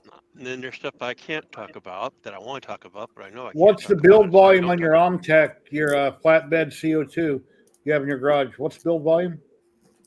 Why do you ask me that over and over and over? So you can talk about it to people that don't know about it in chat. 35 by 55. See, I remember. Awesome. Ladies and gentlemen, Justin, Brencore 3D coming in. Justin, what's going on? How's it going? Justin! Yes. I thought Fresh I'd come on. No. We got fresh Hey! meat. Fresh meat, huh? I don't You know. got a Come to special Colorado. event coming up. You have a special event coming up here in a couple weeks, don't you? Yep, about 5 weeks. We'll be having our second annual Rocky Mountain Rep Festival. Very cool. Oh, yeah. They announced this week Smurf Smurf. Yep, in the UK on the Yep. 7th of December. that's normal. I knew they'd announce as soon as we got close, so I've been talking extensively with Georgia. So, yeah, 5 weeks. We're already at 2,400 and some general admission. And Wow. we released the final layout on our website. So you're sending me the ticket through the post? I mean, if you can make it here, I'll get you in. Yeah, you said you pay for my flight and hotel stay and food. Oh, I need to say I'm just kidding. I'm just kidding. I mean, it's I only don't know. like I think Zach has more chance for that one. Now, I want to say that I was in conversation with the second sponsor, but Yeah. they dropped off. It So- happens. Last year you were in one room. Now you have two, right? Yep. So we were in the North Hall on the left last year, and this year we've expanded to double the space, 36,000 square feet. Oh, that's only Just little. absolutely massive. Is that extremely expensive to rent for 2 days? It ain't cheap. It's actually 3 days, but yeah, it's 3 days. it's not. It's in the 5-figure range. Wow. I don't want to share any specific numbers, but Yeah, I 100, understand. 200, 300. Yeah, that's a lot. no, 5 figures, not 6. I did that. 5. Yeah, so And you if said, that you said was 100. if that was in Vegas, it'd be astronomically. Oh, Vegas, that's $250,000 of a minimum. it'd be something venue. really ridiculous. Yeah. Has the Okay. 3D printing his own stand? Yeah, they're bringing some cool stuff. I know what it is. Take care, I Mon- can't Take care, share it Montana Maker. because, as always, I get told I can't talk about it. So I can say he'll be there with something cool. Yeah, I've never seen something so secretive as the 3D Oh, yeah. community. I Well, can't it's talk not about so much. it. Oh, but It's it's not neat, so but I much can't talk about that it. for this. It's not so much that for this. It's to bring up, interest. People are going to come to see what it is. You know. Exactly. I mean, people do All about releases the- at events. And, Building it up to people, like yep. get them excited about something Mhm. new is coming, or Yep. We've got the 3D Gloop robot arm that's going to be doing tug of war. Right Oh, here. again. Yeah, that you were at Earth. You saw that. We've got Laser Sterling's 3D printed body Lamborghini. Should have said Dude. no yesterday, Oh, Jerry. that Yesterday, dude? Jerry. That's that. That's what's going to be Hey. there. Hey, Justin, Yeah. if the gloop arm was hooked up to a steel pipe or a ballard that couldn't move with an object in between, then it can actually pull with a lot of force, and you can see how strong the gloop is. Oh yeah. Because Yeah. there's no way any person would ever have enough traction. to do No, anything against not at all. mechanical. But it's more for entertainment value, and they're glad to Yeah. bring it along as long as we were able to give them power and space. So Yeah. We also have up here in number 10, we're going to have this printer. Oh, Lowe's is going to be there? Wolves will be there. They're a platinum, but this Oh, is wow. and Sindaver is going to be there, bringing their apogee. They're actually one of their 2 locations is local here in Colorado. So That looks they're- expensive. Yeah, it's big. Nice. It's an IDEX. Ooh. Wow. Wow. Yes. So That looks nice. this is our large item for the event. Okay, Sergio. Crazy. So we've got a few other things that are happening. Bigger speaking area. It's last year we were in a small space over here in the left corner, and this year we've got 100 seats in a 20-foot by 40-foot space. So it's going to be huge. Everything's been sold out for just over a month. I still get emails 2-3 times a week. Companies and makers want it. I'm like, I'm sold out, and I've got a wait list, and I don't anticipate anyone not coming. And there's already 20 people on the maker wait list, so Wow. what do you do? It's huge. There's going to be a ton of people there. Just companies that have never been to these events, like Octo Everywhere, who's also bringing 3D Print Bunny all the way in from Australia. Vision. I guess if you knew somebody going, you could always possibly contact them and maybe share their space. Yeah.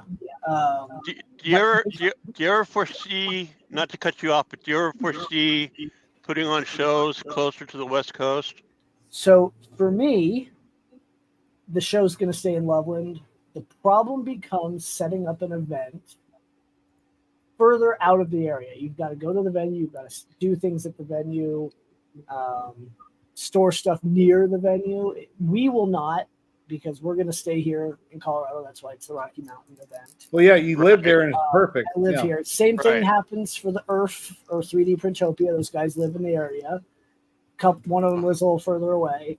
And then for Murph, I think they both live within like an hour and a half at most. So we're going to keep it here, either in Colorado or in Loveland, whatever happens in the future. And I got a friend in Colorado Springs, so yeah. that's about 2.5 hours south. And that would be difficult to do.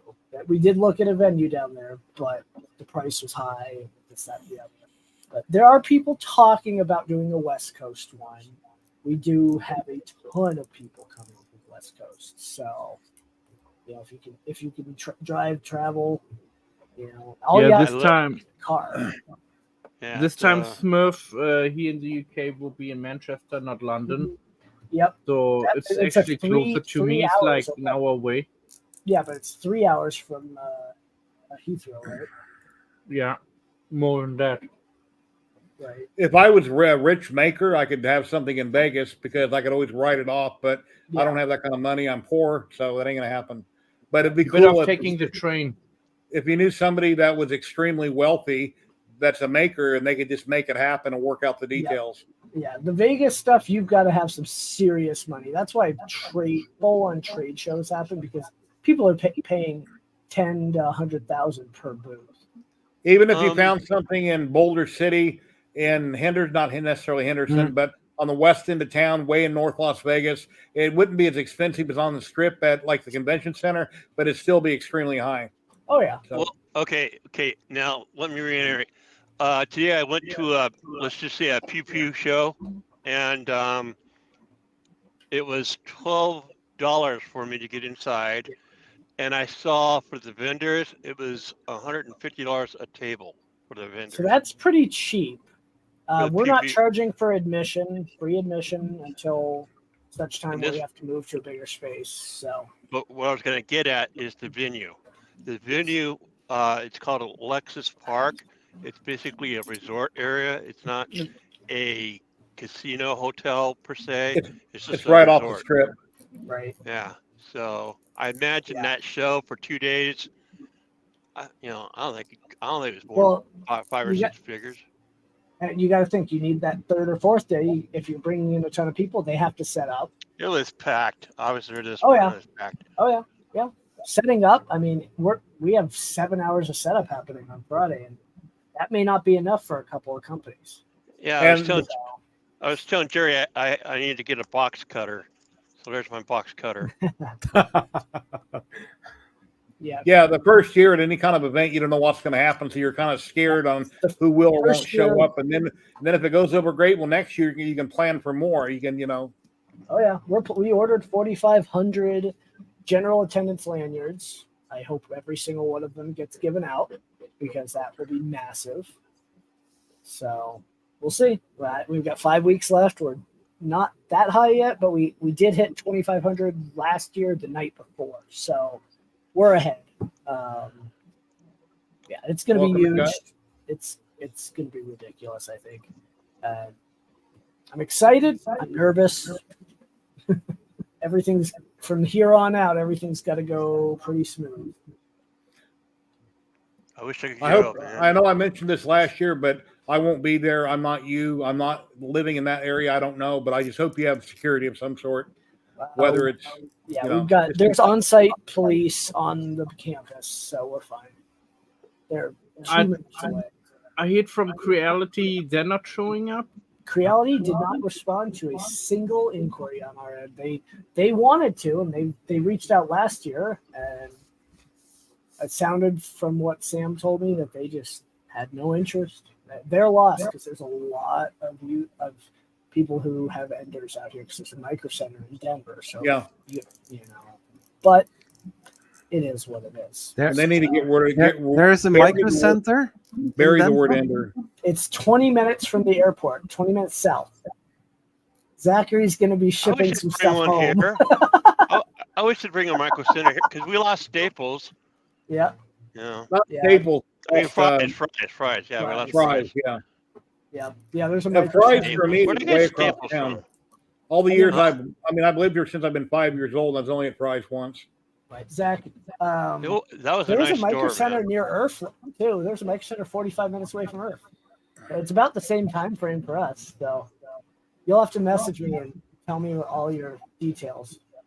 So, I got a question. What's the deal with the disclaimer on the website? Did you guys have a problem? It's the site, the no tolerance. That's just us being inclusive with. Did somebody Most- mess with people from the show or something? There were issues. Are you talking the zero tolerance harassment policy?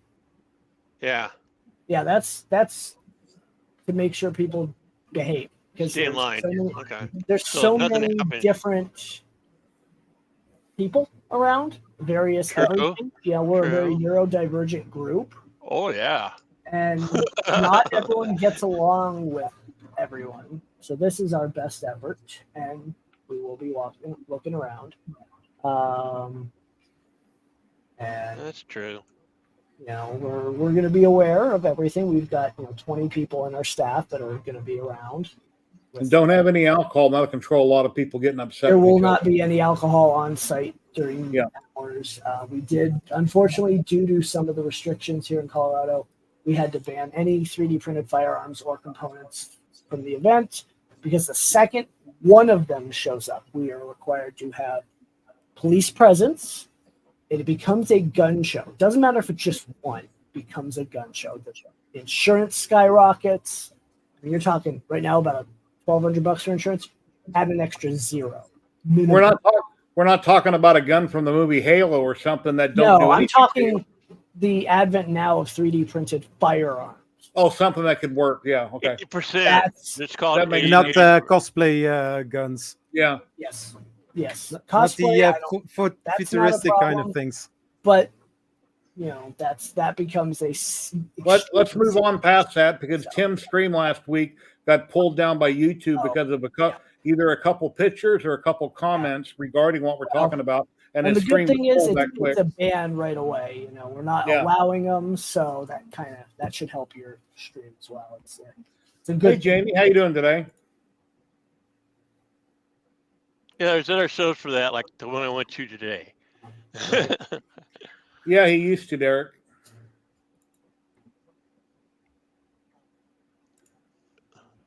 So, yeah, it's gonna be ridiculous. I'm excited, but we'll see. I've got projects of my own to finish, so before the event. Man, I wish I could go. That's not right down the street. Me too. And I'm printing as many of these as I can. Oh, those, yeah. Yep. Cool. I'm going to fill this entire box of them, and I got What? It's It pretty was the first people that enter get those, or what? I don't know. I'm going to put them out, and whatever happens to them, happens. Can you make one in reverse and put it in some ink and you can stamp your forehead with it make No, pictures? if someone gets out of line, we can just reverse it. You see the imprint on the face if somebody was not in line. Mess with them. And that model, for anyone that wants it, Jerry, I'm going to put the link in private chat. Sure. Thanks to a Layer X. Yeah, it's not allowed in Europe. If you bring this over to Europe, you be in big trouble. Oh, yeah. Matt, it's plastic. It's not going to matter. It's plastic.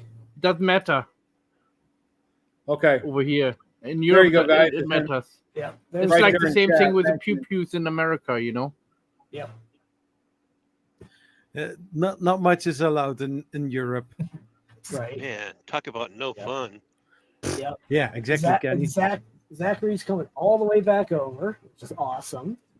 Excited to have him. What about box openers? No. Not in England. You can't have anything. We have those. You can't have a straight razor. In the UK, you can have shotguns and rifles for hunting, and that's about it. So Yeah. Yeah, and you have to. You gotta be it's stored. strict properly. licensing. Yep. Extremely strict. Hey Zach, you know who Slingshot Channel is, don't you? The what? Slingshot Channel. George Frey. Oh man, I can't believe all you got. I mean, millions of viewers. Yeah, but Pull 'em up for me, sometime. I don't have much time to watch it. Even right now, I'm working. There on are so many channels that I And watch. it's not just Slingshot; he does everything. I mean, arrows, crossbows, everything. I do have a crossbow STL file somewhere. Right. Yeah, me too. But a miniature one. For toothpicks. You can scale that up, you know that, Matt. I don't know that one. I think we ought to do the next giveaway. Anywhere in the world that Polymake delivers to, you can win one roll of filament. And tomorrow's St. Patty's Day, and I don't know what else I wanted to say. Something else I wanted to say, and I forgot. But yeah, Polymaker, we got 33 people entered right now. What will happen? You'll win. You'll go to Polymaker. Well, anyway, you'll win. I'll throw you my email. Email me during this stream, and I'll reply to it later on tonight with a link that you'll fill out. And then Polymaker will get a hold of you within a few days. Send out your filament anywhere that they ship to with free shipping. You'll get a couple codes. Hey, Justin, you want to count it down from 5 and we'll do the drawing? Yep. 5, 4, 3, 9, 2, 10, 11. 86. Good. B. And here we go. Who will it be? Yellow. Who will it be? 4. Bingo. almost there. Polymaker is awesome filament. Steve Dale, Steven! congratulations, Stephen Dale. Are you in chat, Stephen Dale? Let's see, is he still here? Stephen Dale, say hey.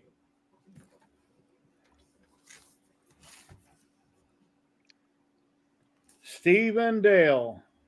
I'm looking.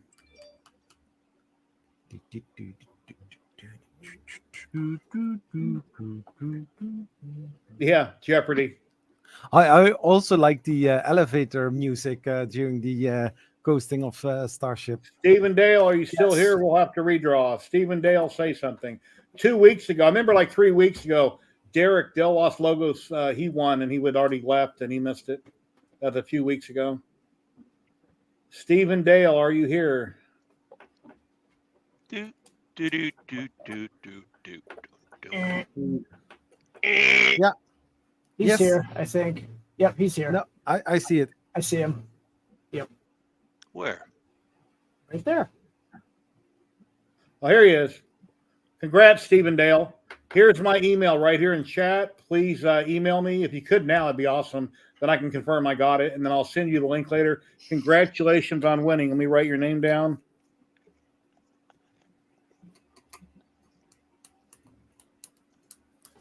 All righty.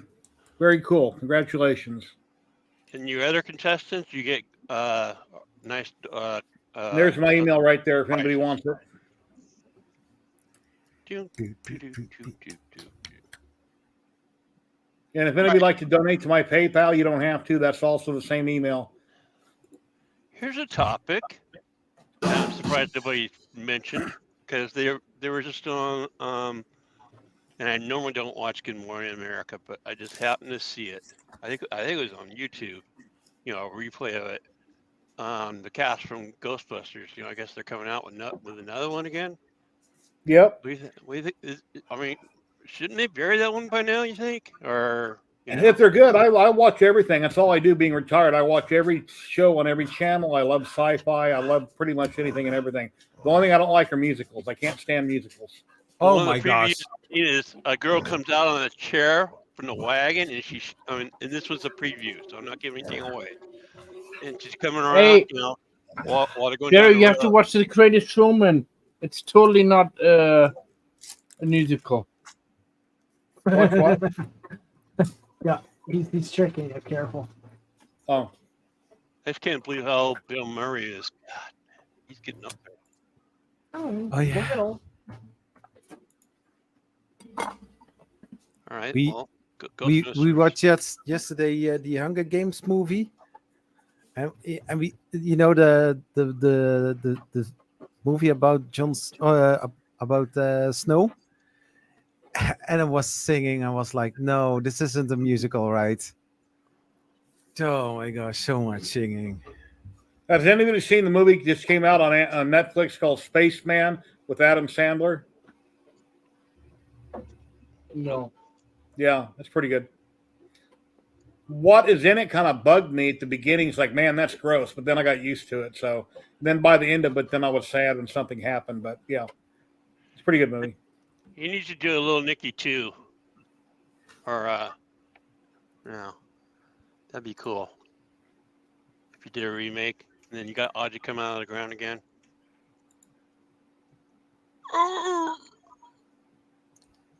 Sorry if I'm not paying attention. Just working on event. What? Oh, just working on event stuff. Yeah, I'm just talking about Ozzy. God, man, their thing on YouTube channel, man, they're talking about all kinds of crude stuff on the Osborne channel. Mm-hmm. Yeah, he's not doing so well. All the she went home early from Big Brother house, I believe, because Sharon Osbourne was in the Big Brother house here last week or a couple days ago, so she went home to see him. Yeah. And she had special privilege that normally you're not allowed to get any outside information. She was the only one who had got outside information to see how Ozzy is and all that. So Well, he's on YouTube all the time, but no telling when those were filmed. yeah, Those Well, could be there's like tons of months stuff. old. Yeah, those Will that could be be- months old for all I know. Yeah. Yeah, but there's some interesting stuff on there. I got two small Mhm. SameSmart CNCs coming out. They're 3018. They contacted me wanting if I'd review it. It's like, no, I done them from Comgrow about 2 years ago. It's too small. I have their 4040 Pro, which is also very small, but it looks like a Onefinity, but a miniature version. And I put my Makita router on it. And I haven't been out in my garage for a year working with that, but I need to get back out there, and I was going to do more content.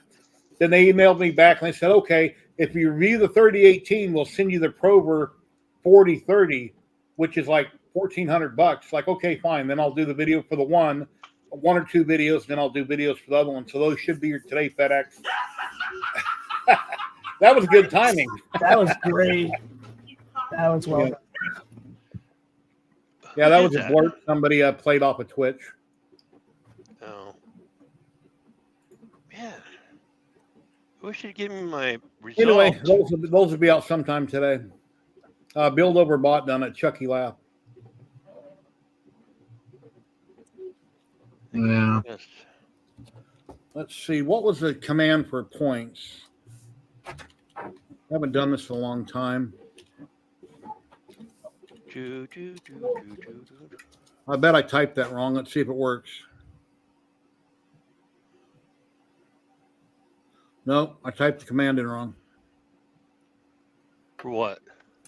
For adding 3 points on Twitch. I used to have a whiteboard with all the points, but since I stream on YouTube, I don't concentrate as much on Twitch. That's on another screen. I got Twitch over here, and I got StreamYard right here. I forget the command. I don't know where I got to find out where I got to rewrite that down and make a list so I can see it, so I can interact more with my Twitch. Yeah, I've had some issues with FedEx in the past. My best deliveries actually come from Amazon. USPS sucks. But I had an Amazon driver the other day. I tracked him in my email that he was coming, and I was out front and waiting on him. It said like 2 stops left, and then he parked a ways down the street where my camera wouldn't have seen him. And then when he gives me my package, it's like, well, I was expecting a steel plate and then all that wood that I showed you a little bit ago. And he handed me another box. I ripped open the top while I'm talking to him, and then I realized, nope, this goes to my neighbor across the street. Where's mine? And then he went back to the truck and had the right one. And usually they don't do that, but it happened. So I try to catch my deliveries as they come. FedEx over here. Matter of fact, they brought me our brand new vacuum cleaner yesterday. Woohoo! Yeah. Yeah, my Yeah, can you FedEx guy's a real good guy. He's been in a couple of my videos. I'll ask him, hey, if you mind if I tape you and put this on YouTube? He's like, sure, I don't care. And then I film them unloading or whatever. Refinance the house and our vacuum goes out, so we had to get a new one. Yeah, I'm still using the vacuum that my mother-in-law gave us like 15 years ago. It's got a separate hose for suction. I just disconnect it, turn on suction, and clean up stuff with the wand. Go around the house, suck up everything I can find, and then I mop. Well, I bet you're sexy when you mop. I'm what? I bet you're sexy when you mop. Yeah. I want to break free. Right? I got a spin mop. I'm trying to get some life in this here. I use a spin mop. Ooh, spit mop. Ooh. What the hell is that? It's my crowd button laughing. Then we got a sad trombone. Yeah.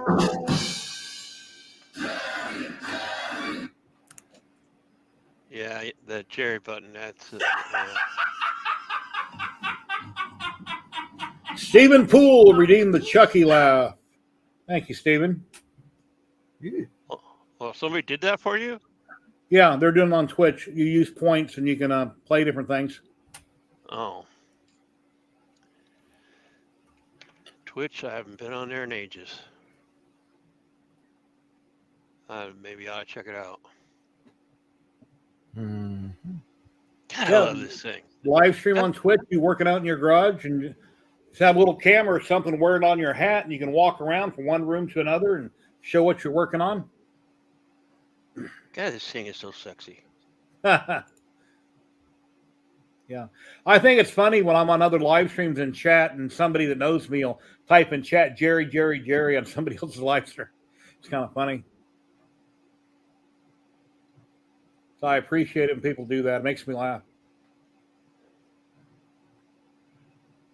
And that is just crazy how they do that.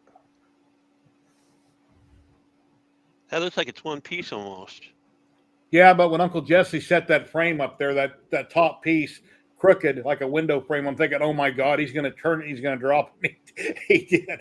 Oh God, that sucked to see. I yelled, I was like, oh no, and then one of my dogs jumped off the bed to run off because I yelled, thinking I was yelling at her or something. But yeah, that was oh no. Oh no! Do you ever get together? Yeah. Then he kinked one of his wires from the beginning. He got it out, but hopefully he didn't break the connection on it. But things happen. Just if you build that printer, guys, take some of that foam and cover up the build plates just to be safe. So it's less likely you might accidentally scratch them. Just throw some of that foam down in there. I noticed one thing. Speaking of equipment, my LED on my the light that goes down the honeycomb. Yeah, it's not working now on the one out in the garage. So I don't know if I accidentally hit something on the controller on the Rudia. But yeah, it's not working. But that's just a spotlight. I don't know if I really need it anyways. Because I can still square, the piece and then, send it. Yeah. So as long as I know it's over wood, I'm fine. Or whatever I'm doing.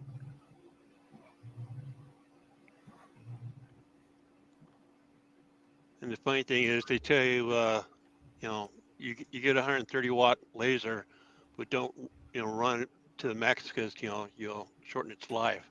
But then what's the point of having a 103 watt? I don't understand this comment. So, Jerry, you have ceramic flooring due to the heat. Huh? In my house, I put tile in most of the house. In my kitchen, in this room that I'm in here, I got that fake wood strips that you stick down. And then I have carpet in the bedrooms, except for one of them. So I'm not sure what you mean by the comment. You got shag carpeting? No, that was like in the 70s. Down. Green shag. Yeah, we had green, I think it was shag when I was a little kid. God, man. Saturday nights, Calvary Chapel, Costa Mesa. I used to go to Christian concerts on Saturday nights in the 70s in Costa Mesa, California. It had green shag carpeting with orange pews. God. I've got a tile roof. They're a Mexican tile roof here. They're not shingles. And yeah, it gets hotter than hell in Vegas. That's when I have a high power bill. I usually set my temperature around 79 in summertime. And right now, I almost don't need to have the heat on at all, but I got it set at 74 at night. Then when I wake up, I put it on, turn it off, just in case we have a chilly night. I have it on 74, but typically I keep it on 77 in the wintertime. The heater. I know one thing I got to start getting a practice of. The last 2 nights, the chiller has woke, the CO2 chiller has woke me up in the middle of the night coming back on. I keep forgetting to turn the chiller off. And I'm like, what's it chilling? Because I got the CO2 is off. So what's it chilling? I keep a fan in my bedroom. I usually has me blow near me at night. The noise helps me sleep. I don't hear the jets fly over sometimes most of the night. And that's pretty rumbly loud. Extremely loud. But they're not overhead. It's just Nellis is close by. And when they take off from those big jets, the whole house rumbles. Especially during red flag. I bet you love red flag. Yeah, I get jets that fly overhead quite often. I mean, so you hear it in a lot of my videos, a jet will fly over. But you get used to it and ignore it. I was down at the VA a week before last and I seen 2 flying around. Here you go, Kenny. Here's a comment for you. Put a light switch on the chiller so you remember it is on. Oh, it's lit up. It's got a readout. I just don't look down and I forget. I'm medicated, I forget shit. It happens when you get to be in your 60s. In Lightburn, like Rich was showing a while back, you can set it up so that before you run the job, a notice comes up on the screen. Did you check this before you run something? So it'll remind you to do things. I forget where it's at, but you can set that up in Lightburn. It'll come up. And if you say, "Oh, I don't need to do that, I won't forget." Well, yeah, sometimes people forget. Yeah, I probably, since I got to go back to the show tomorrow, like I said, I'll probably fire it up when I get back. If my wife would have showed Or back up today. in chat earlier and she didn't, I wanted to show her this picture. Because she wanted me to go to Cane's before the stream, but I already eaten breakfast. I told her later. So she's kind of upset at me that I didn't go this morning. There's another, my realtor post, he's on YouTube, obviously. God, what's it called now? But yeah, there's another chicken outlet coming here with 20 restaurants. And what is it? Here's some more good advice right here.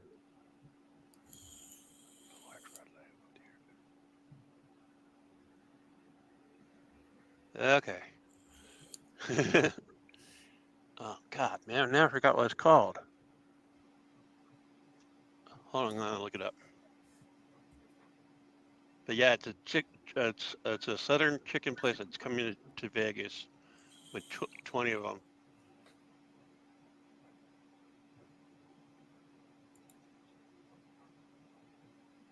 Yeah, I used to have a little tiny K40 that I liked, but with the cutting area of 8 inches by 11 inches, I think it was just way too small.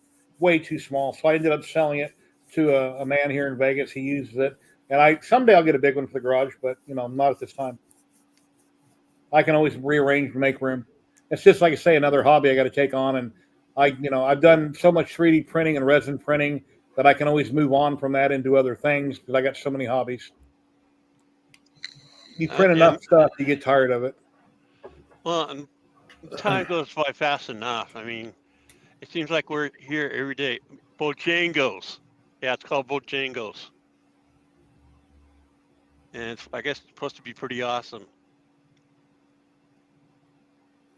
Anybody have any questions for anybody here on the panel? You're welcome to ask, and hopefully we can answer it. If you're having any trouble with anything, we might be able to help you. If not, we have 42 people watching in chat that might be able to help you. So ask away. None of us are experts. We all know what we know. Yeah, basically. I don't think there is such thing as an expert. Everybody just knows what they know, and they're good at this or good at that, and they know what they know. I'm an expert. And if I don't know it, then I just be honest and say that I don't know it. Or if I don't know the answer, I'll find it. Maybe. Or not. I'll ask my Uncle Google. But Google is certain, I don't know. So what does everybody think of Google nowadays versus like, let's say, DuckDuckGo? I just call it every search engine I use. I just call Google. That's just a generic name I use when I search for something. I don't really care which one it is, as long as it gives me the right answer. I can't believe Yahoo's still around. Do they still exist? Yahoo's still around. Wow. Joe Telling made a comment in a video a while back or a live stream that he was surprised that somebody had a Yahoo email. I've had a Yahoo email forever. I don't know what's so unusual about that. He seemed to be surprised. My buddy, the guy that just retired, Mike, he's got a Hotmail. And he is he's the guy that's got the seller on it when you do an update for him. Then on your cell phone, you have a Gmail, which I've never used. Everything goes to my Yahoo. It used to go to Cox.net through my cable company, but I changed that to Yahoo years ago. And I've always had the same email. And now I have a couple alternative emails. But like for my Etsy store, I got an email for that. And I got one for, I forget. I got one for 3D HP, but I forget what it is.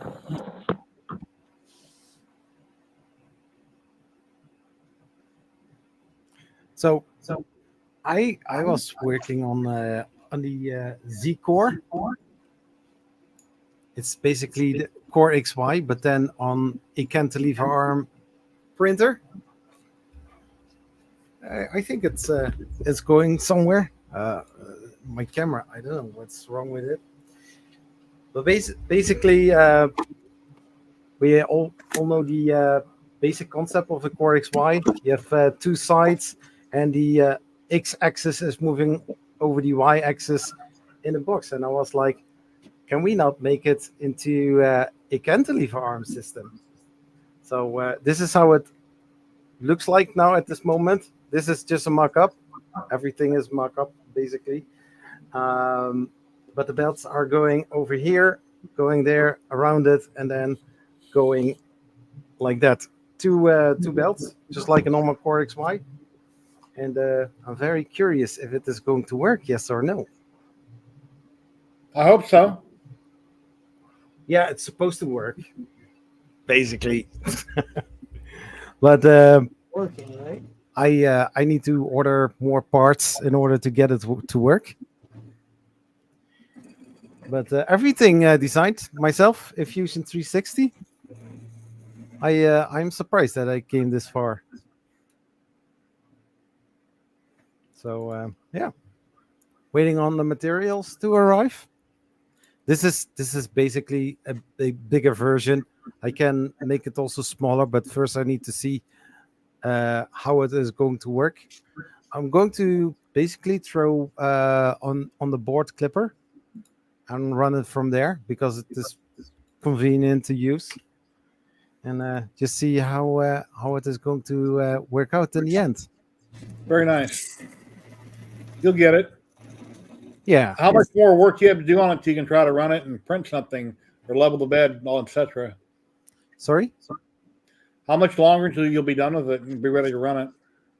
Yeah, basically, I think the first 3-4 videos, basically designing, get it to run. And once it is running, then I can move further and make an actual printer out of it. If you're build over bought, what's happening with X1? If you updated the firmware on the machine, instead of software, you need to go to the machine, let it go through all of its calibration again, and then it should be printing fine. Because a long time ago, I don't know what your problem is, but a long time ago, I remember updating the firmware and I didn't go through all the checks and let it re-level and vibrate and all that from the printer itself, and then it messed up the print. So once I did that, then it was fine. So I'm just wondering what kind of issue you're having. You know, Rob Mink and I were doing a counterlever one too, basically. But it goes on the corners down and up, you know. Yeah, I saw the video from Rob Mink. He sent me something. I tried to see how he has the belts, but basically the belts are staying in one line, just like on the Voron. I use also the Voron as a little guide because I never built a printer from scratch by myself. Yeah, he said something like the motors are canceling each other out. So I don't know. And the stepper motors are coming from the Creality and the 6. So I don't need to make any changes there. But it's, testing it out. See if it is going to work. But I was also thinking about it to make a little small, prop and see the belt path, how that is going to work. How many build over bought? How many Bamboo Labs do you have? How many printers from them for X1Cs?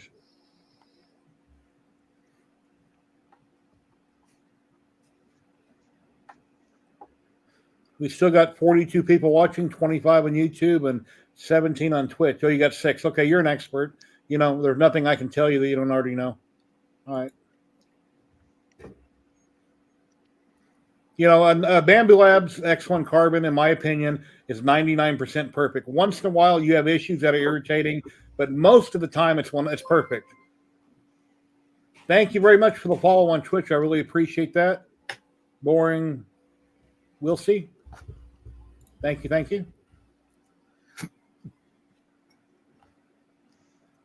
Yeah, out of all the printers I've ever used, and I've had plenty since 2017, Bamboo Labs is the best printer I've ever owned. Will there be another better one? Sure. Eventually somebody will come out with something better, but I've never tested or reviewed or owned one that's better than that printer. Yeah. Twitch mod, delete.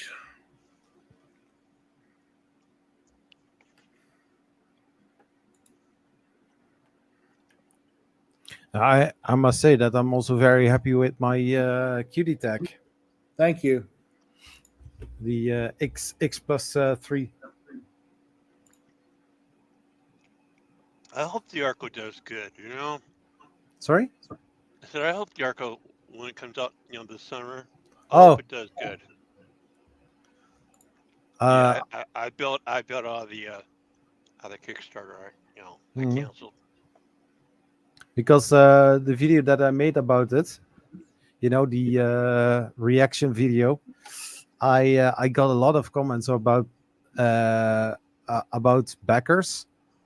They pledged, and Frozen is not very keen on giving answers because a lot of backers they ask genuine questions, but Frozen doesn't answer them like they should.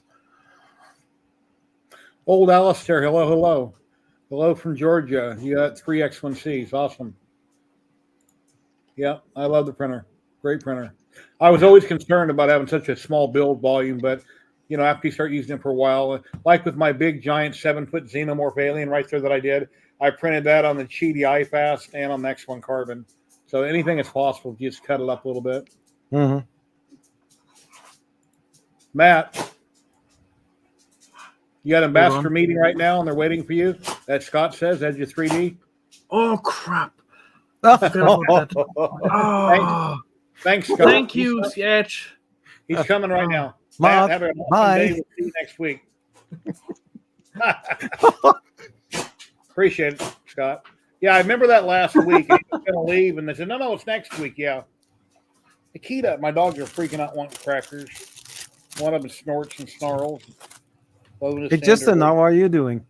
I'm good. Just busy. I've got a billion things left on the list. You know, How are your printers? they're good. I'm working on this CR10 right here.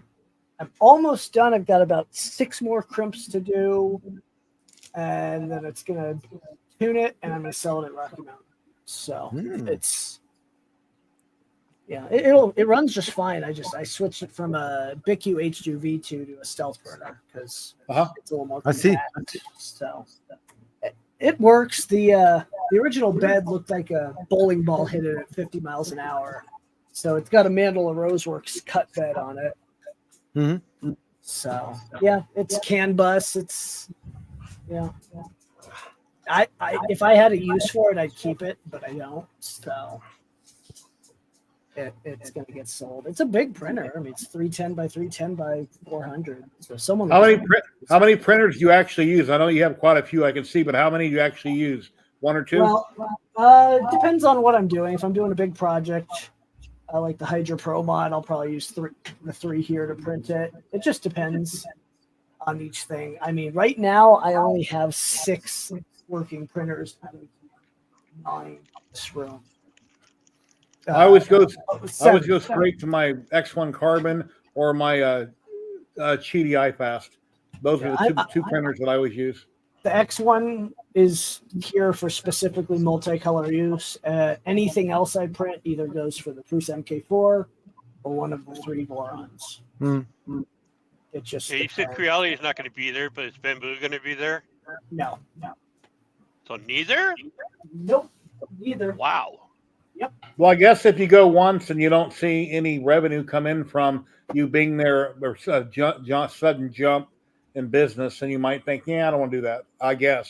Not really sure how they work that out, how they figure that out. Bamboo emailed and asked, and I didn't ever hear back. So, I mean, we have 130 companies on our list. So, and we have space for 61 companies. So, someone's going to miss out every year until we figure something else out. But we want to keep the core of the makers and then have the sponsors have the event happen. Because otherwise then it becomes a trade show and less people are going to show up, in my opinion. Yeah, I've been Vegas a long time ago. I went to 2 CES shows with my son, which are trade shows. They're not for makers. And you're just there to see what companies are possibly coming out with in the future. You can't actually buy anything. And So, I've only had the X1 for about a week, and I'm not currently too impressed with it. So, feeding issues. come out in PLA. Hello, how are you doing today? Little issues, but that's with any printer.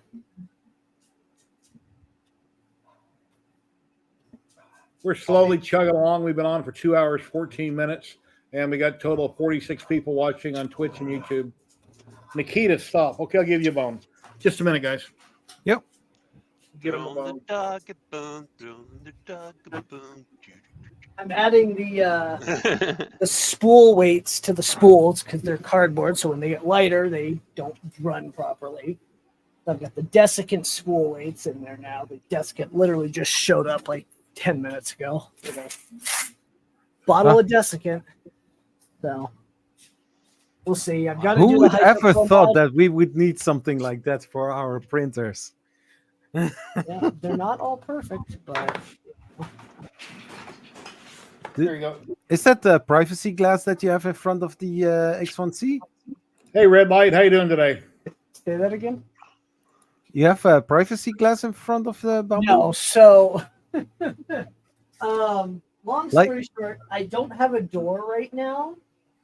Oh, okay. Well, okay, so there was a door on the printer when I brought it home last Saturday. I'm used to polycarbonate doors. The borons are all polycarb, and I go into this. Oh yeah, I shattered it. And it just ended up. I bumped it, and it ended up all over there. 3 hours of cleanup. So I actually have a polycarbonate door coming Tuesday. I will not put a glass door back on it. I knew within an hour that I would blow it up. But within a day, it blew up on it. So, not Bamboo's fault. But, we got a raid coming in. Everyone hide. Ah! Awesome. Welcome, Raiders. Duck and cover. Digital Dragon just raided with 15 viewers. Welcome, everybody. Welcome in. I hope you had an awesome stream. How'd it go today? Welcome in, everybody. My name is Jerry with 3DHP. I live here in Vegas, and I stream every Saturday, 12 p.m. Pacific. We have makers on from all over the world. We talk about 3D printing, lasers, resin, CNC, painting, a little bit of, and even food. A little bit of anything and everything, and we're live on YouTube and Twitch right now. Please consider following. I'd really appreciate it, and welcome in. Thank you so very much. I really appreciate it. We can have up to 10 people at a time on camera. We already gave away 2 rolls of filament today, so our giveaways are done for today. But I really appreciate you rating in. Thank you so very much. Cool. And I don't have that memorized, but I know what I'm going to say, and I can usually wrap it out. When I'm filming videos, I don't write nothing down, and I also don't do that. A lot of times I'll film content for a video over multiple days. When I put it together, I see myself repeating myself a lot about a certain thing that I've already said, but I don't remember tomorrow what I said today, or you know what you know what I mean. I repeat myself a lot in my videos. But thank you very much. Really? I really appreciate it. Yeah, really. And this is called The Jerry Show. Why? Because I'm Jerry with 3DHP, and yeah. Anyway. We do have a Steve in the chat somewhere. Yeah, and my thumbnail, which is here's my new thumbnail that I use all the time: Makers and Content Creators Podcast. It's like a video podcast, but since we're talking, it is a YouTube podcast. Mm-hmm. So that's my current logo. Rumble in the jungle. Right. And yeah, I've got tons of 3D prints. I've printed hundreds of models in FDM and resin. I have a fiber laser now that I've been experimenting with, learning how to engrave brass coins. I have a really nice Rolly LaserMatic MK2 diode laser. It's a 10/20 watt. I have a small SaneSmart 4040 Pro CNC in the garage, and I got 2 more small CNCs coming today that I'll be doing videos on my YouTube channel. You can find me on all socials and on YouTube at 3D Printing and Painting, 3DHP on Facebook also. And I have a fiber laser coming next week. Awesome. You're getting 100 watt, right? 120. Oh, wow. 120, 3 lenses, the rotary, of course, and an XY table. Yeah, I haven't used my rotary with mine at all. I plugged it in one time, and I haven't used it at all. I unplugged it. I haven't got there yet. Same thing with my my Raleigh. I haven't used the rotary on, but you just never know. So order it while you're at it. 2 weeks ago, I engraved 9 eggs on my Rolly on the LaserMaker Realm and Rich's live stream. A couple of weeks ago, I hard-boiled some eggs. I colored them in coloring that you buy the kits at the store. And then I engraved different words and text on their live stream on eggs. And that was the first time I used the rotary on the Raleigh. I have a prediction. By the way, I have a prediction.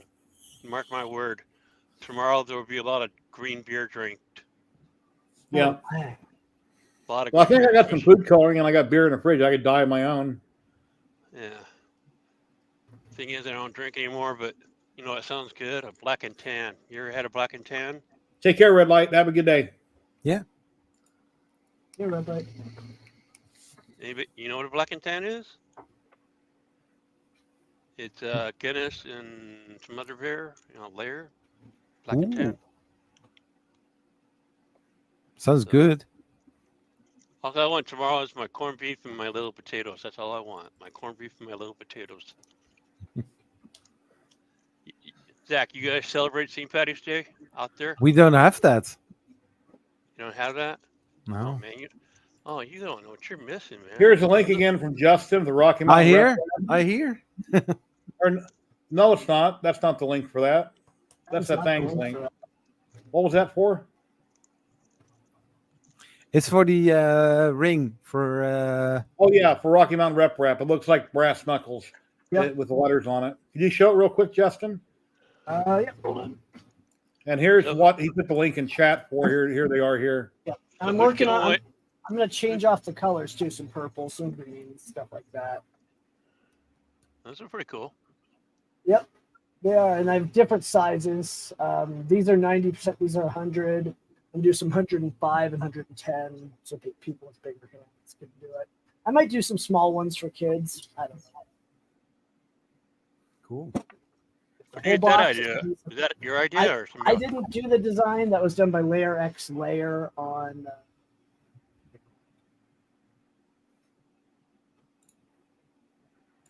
So when everybody does this, you can get it. Fist bump. Kind of cool. Kind of like that commercial where you got the guy going up the escalator and he does this. Yep. Have you seen that one? Anyways, it's some prescription commercial, and and supposedly they're at a Comic-Con and they're like Spartans and they're doing, anyways. Right. That's another totally different animals. The Comic-Cons. I couldn't personally dress up as a little furry animal. Okay, I got the email from the person who won the Polymakers in my spam folder. And let's see about Ziltech. I'll get it sometime today. They'll email me. They could be working right now. Busy.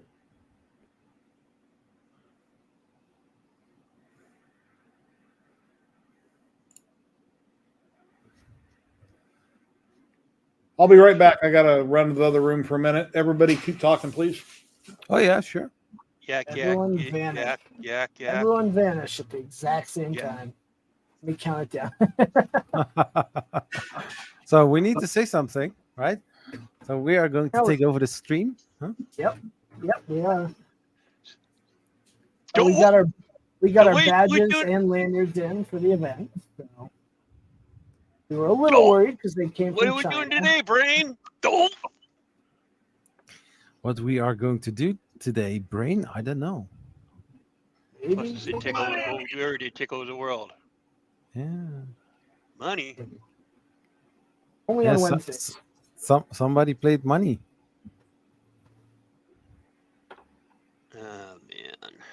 Yeah, I can't. I used to do a lot of good imitations, but that was when I still had my teeth. Oh, but maybe you can still do some. Well, I do Yogi and Boo Boo. I do a few things. Hey, Boo Boo. What do you say we go and get a picnic? Huh? Anyways. I'm kidding. Cool. Cool, man. Bogey! Bogey, the Mr. Windy gonna get mad, Yogi! Alright, I'm losing my marbles. Man, I wish I'd get my damn background thing. He said I'd get it today. But since he knows I'm coming back tomorrow, maybe he'll give it to me tomorrow. Because I bought some stuff I had to do the background. And you know, I saw the We Create on Sam Prentice video. I was like, that looks nice. But Yeah. I mean, there's just so many of those out there. You know, those type of lasers out there, though. Mhm.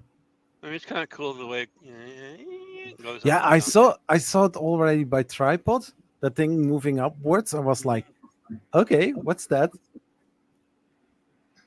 Personally, I don't see the point, but yeah.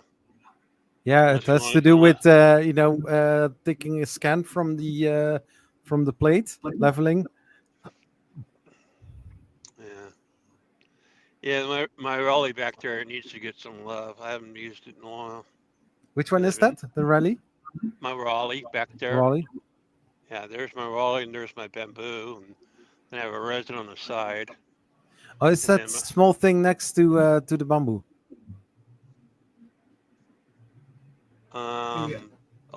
That's my dryer. Ah, okay. Filament dryer. Hmm. And then the fiber, I think it's probably going to go back there. You know, with the stuff that's hanging on the wall. I guess where my fiber is going to go. I think I might put it just on the toolbox. I don't know, because you see, I got this big long blue toolbox back on the side here. So I don't know. We'll see. Yeah, I don't have any space for any laser engravers yet. Have a resin Well, that has now been migrated to the garage. Well, that's where the CO2 is out in the garage, and that CO2. I don't have. I can't use the garage for anything. So that would have been fun. I mean, I do have the resin printer standing on one of the shelf, all the way in I the had top. one. I just stopped. I broke the screen, and so I stopped using it. Yeah, that's easy to do. Oh yeah, especially when you don't realize that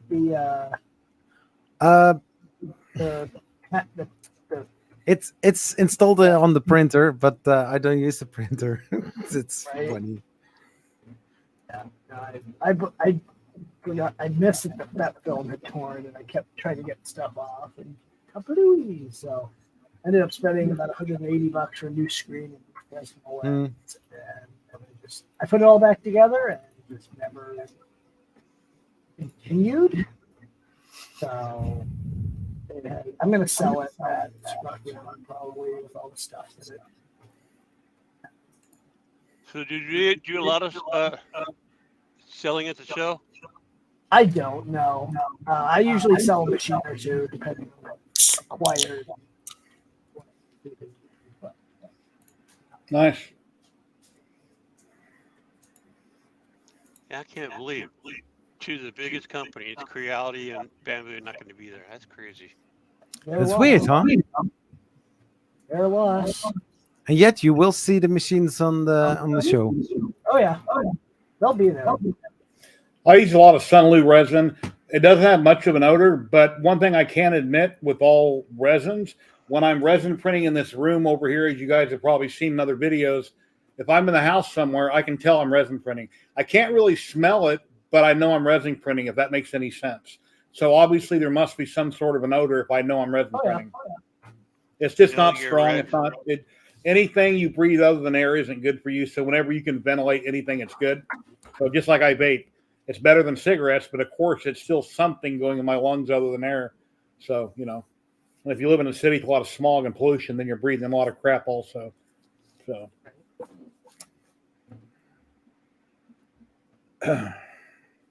I know that I'm okay. Resin printing. Okay. I would think if you're resin printing, you would know that you're resin printing. Hello. yeah, I haven't resin printed nothing in a few months. I got so much stuff. So nowadays, when I resin print or I see something, I'm like, do I really need to print that? Because I have so much stuff.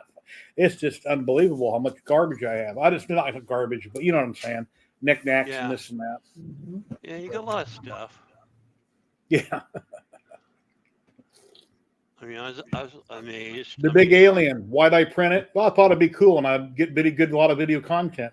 Didn't get as many views as I thought. But that was the main reason I printed it. And then everything from the alien was sponsored. It just took up my time. So that's all it was. I enjoy it. I like it sitting there. It'll stay there for I don't know how long, however long it sits there. I do need to putty some cracks, do some sanding, and doesn't really need any sanding. It's what I putty and then paint it, but I don't know. That's why I printed it in black. So if I don't get around to painting it right away, at least it looks like an alien. Did you hear what he just said? He's Who? got a putty the alien's crack. That's good. All right.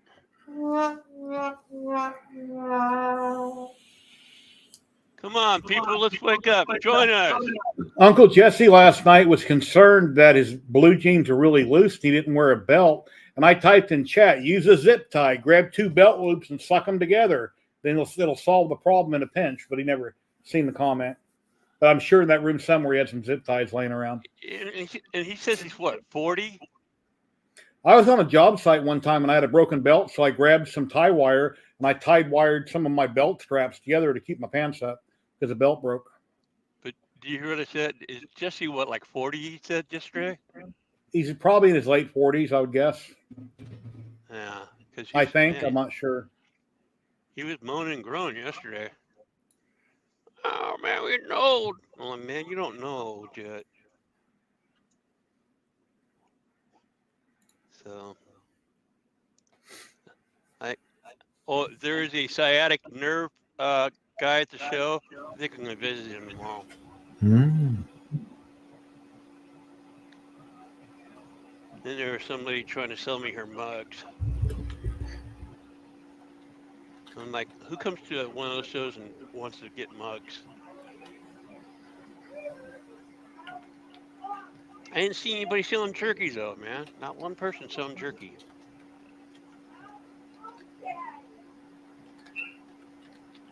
What the hell is that? What? I heard something screaming in the background. Yeah, there's some noise coming through somewhere. Yeah, it's one of my daughters. I got a fan of one of my printers going bad on the front of it on top, making a whining noise. I think I got to replace one. I'll have to take it apart until I get to it. It's behind the radiator.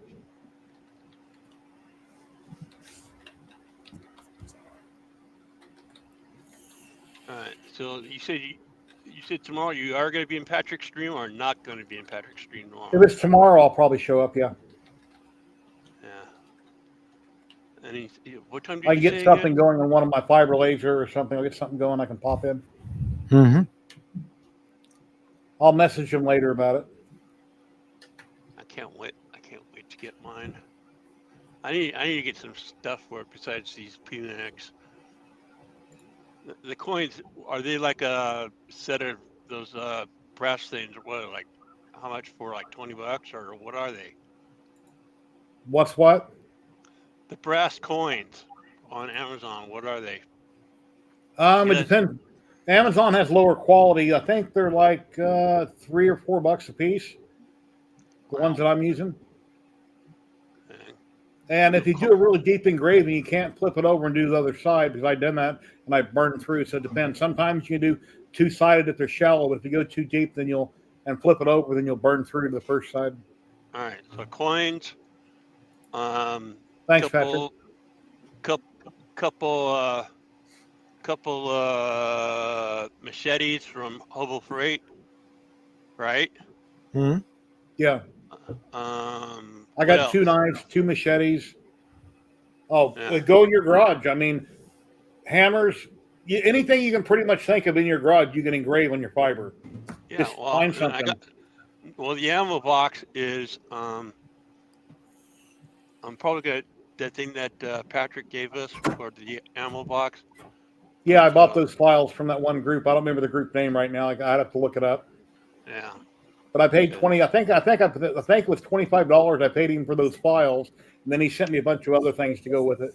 Yeah, about this size, right? Yeah, yeah. Because I think there's different size. Yeah, if I remember right, because this one's 50 caliber. Ladies and gentlemen, we got Dan popping in. MMN Dan. Not sure what that stands for, but here he is. I'm leaving. Maker Mine next. Baker Mine next is Dan. Yeah, I keep getting yelled at by Justin for having DB3D on there still. He doesn't like in that, so I figured I'd just shorten it up to MMN. Right? Yeah. But I was lurking for a while. Then I had to run out for a little bit, and when I got back, I figured I better pop in because I wanted to mention something to Mr. Zachary with his Core Z printer. I was looking at that, and it sparked an interest in me to do something similar. So if you see me working on a similar design of a Core XZ printer with a single, I can't even remember now. I'm drawing a blank. What the heck is that called? Hey, Danny Pooh. What do you mean? Huh? What do you mean? What's it Well, called? like with the Prusa Mini, what is that called? I can't remember that kinematic right now. It's not Cartesian. What is it? No, that's cantilever. Cantilever. Yeah. Thank you. That's what I'm trying to say is cantilever. Okay. So yeah, like a Core XZ with a cantilever design, and instead of using a 2020 extrusion going out for the X, using a 2040, and instead of it standing up, lay it on its side, so both belt paths can run across the top, and then have it basically just loop around over the top. So it sparked an interest in a design idea, something silly, and I was like, hey, I was thinking about building a big Core XY, but maybe a little bed slinger with a Core XZ on a cantilever, frame might be an interesting idea. So now I may attempt that. Yeah, and I was looking to all the Core XY 3D printers, and I was like, why not thinking outside of the box? And I freed the Core XY out of the box. Yeah. And now I need to see if the proof of concept is actually going to work. It's supposed to work because I studied the whole time the whole bell system, and I was like, it's supposed to work. But the only thing that some people suggested on Twitter, but also in the first video, is the amount of stress that is going to sit here on the top. Yeah. So now I'm going to work with V-slot rollers. Yeah. But in the future, I'm trying to see if I can trigger LDO to send some materials that I can use. Yeah. Like linear rails. Part of. Go ahead. I'm sorry. My brain's going before my mouth is going before my brain. That's no problem. I have that too, Dan. But asking if they want to work with this project, and making it into a little kit or so. Yeah, something. Because as we're sitting here talking about it, my brain starts thinking.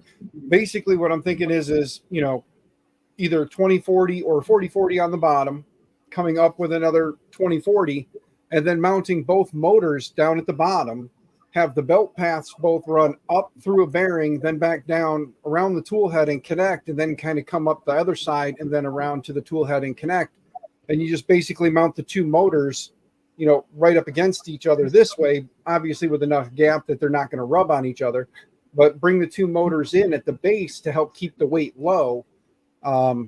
But it would be making sure you get your distance out far enough and having enough strength on top to keep it from wanting to, pull itself over. Yeah, and also when I was working on the video earlier this week, I was thinking like, but what if we can get a certain delta mechanic in there as well? It sounds really crazy, and maybe I'm going to attempt that. But It's your printer, it's your idea, man. Do it, do what you think and see what comes of it. You know what I mean? Like I kind of think I understand where you're coming from with the Delta idea.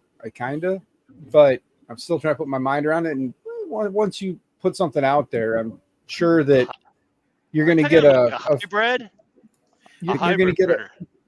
you're going to get a series of nerds on both ends of the spectrum that are just going to tear it apart. They're either going to tear it apart or they're going to love it and say, how can we make this work? Yeah, and this was the whole idea behind it. Like, I'm going just to throw the ball into the court, and I'm going to see what crazy comes out of it. I want to do something that triggers my skills in learning fusion forcingly, and then also see if the whole thing is actually going to work. Yeah. Let's start a company and make millions.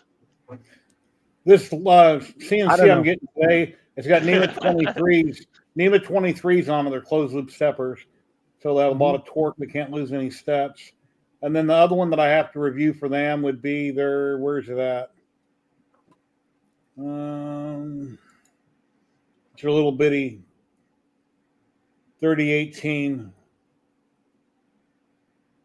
Let's see, Mach 3. I think it's this one. Yeah, this small one here, 3018. I'll be reviewing that in a couple videos. They'll both be here today. It looks kind of the thing that I have seen on the Congro. Here's the one that I currently own right here. SaneSmart's been doing CNCs for a long time. So if Comgro has anything similar, it's because they copied somebody else. Yeah, probably. Comgro, here's the one I currently have. It's a real small machine, but it looks like a Onefinity. But a Onefinity that I wish I owned will do. It's 4 foot wide. It's over $4,000.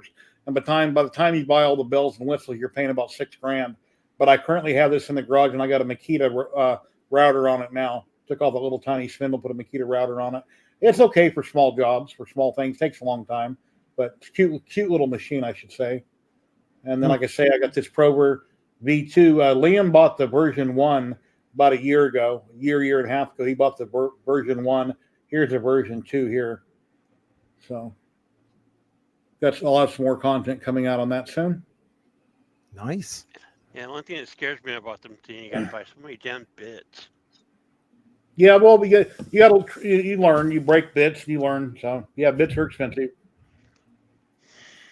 Run them too fast and you burn them up, or you go too fast and you break them. So there's lots to learn. Just like with the fiber laser, there's a million things to learn. You can't just buy it and start producing fantastic looking results. You have to learn learn a lot to learn. So exactly. Oh, I know I'm in for it. Well, just like this thing, the CO2. It didn't come with instructions. It didn't come with instructions on how to use it. I mean, yeah, it came with instructions on how to set it up and how to get it going, of course. But as far as what it can do, I mean, yeah, it's just got some side notes. Here's watch videos, join Facebook groups, join Discord groups. Yeah, and tips and tricks. Yeah. Since you're old man, since you're older than me, start writing stuff down. Because if it comes to me, if I hear you guys tell me something, if I don't write it down and not doodle it on a piece of paper, I'll forget. So if I do it on paper, I got to do it on a computer. Because if I do it on paper, the paper will get lost. Yeah. I got to do it on a computer.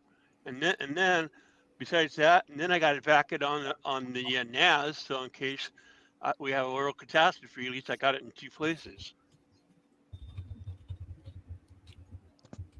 Well, just like this thing the other day with that lady, I had to have a dummy resume, and I'm thinking, man, I don't even have a resume anymore.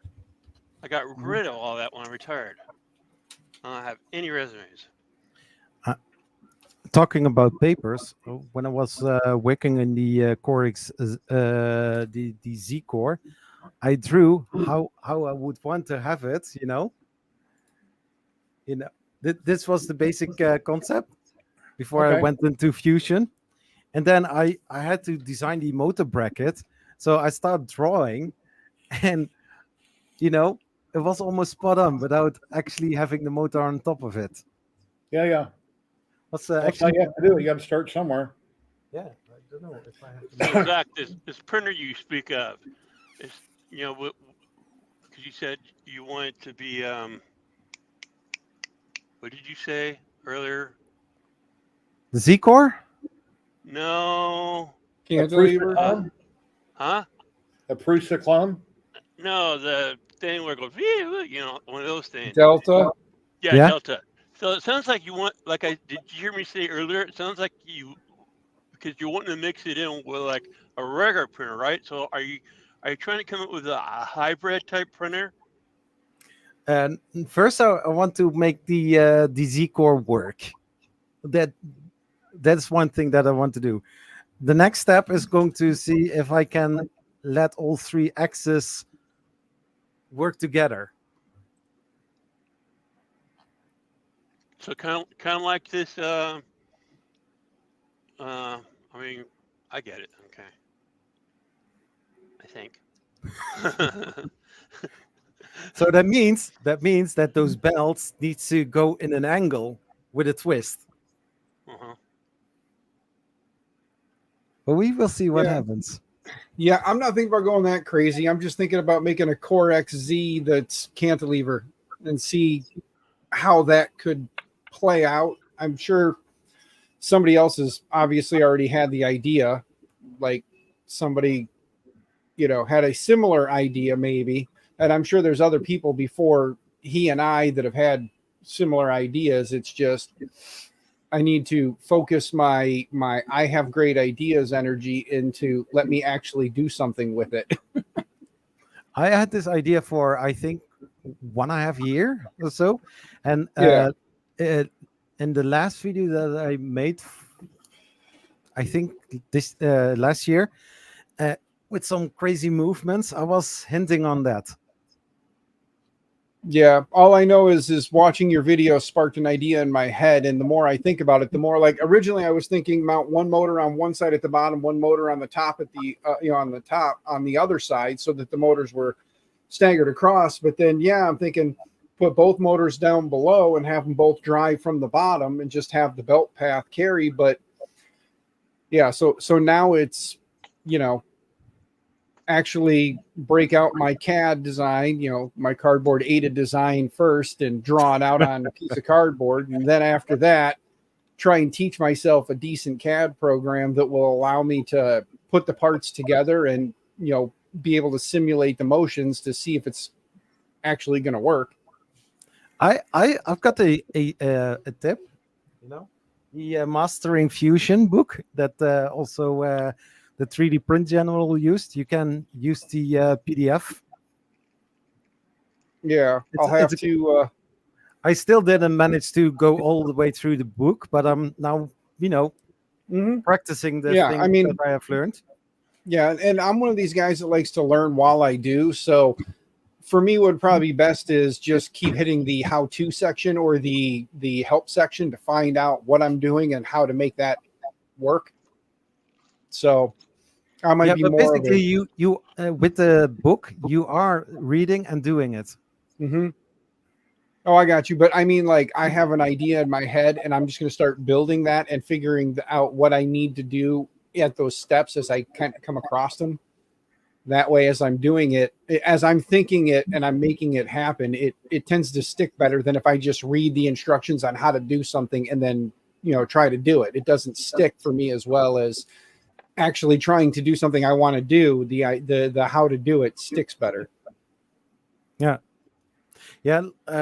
Several months ago, I did in a live stream. I made this. I don't know if I can grab it. We were talking about foldable printers, and I had some cardboard laying around, so I made this. Everything is foldable. CAD design. Bring that to Rocky Mountain. Good old cardboard aided design. Yep. Yeah, and Justin, basically Yes. you fold it up and you use some braces, and then you have a printer. should Something have like a Yes, Ben? Zachary just sparked an idea for a contest at Rocky Mountain. The 1 hour CAD contest. You have 1 hour to cut, tape, and cardboard a 3D printer. Yeah. It doesn't have to be Oh, functional, that- obviously, because it's cardboard. No. Oh, but- come on. I mean, That- if you want to go that crazy, somebody would have to come in with a board ready to go with an OS on it, motors and all that fun stuff, and then just see if they can make their cardboard 3D printer run. How could is be Zolan been, Good guys? flipper. I haven't seen Zolan in like 3 or 4 months on here. How's he been? He's been busy. He got new internet. He got Yeah. And ridiculous is fast. internet. Oh yeah, I think I've seen a post Yeah. about his internet.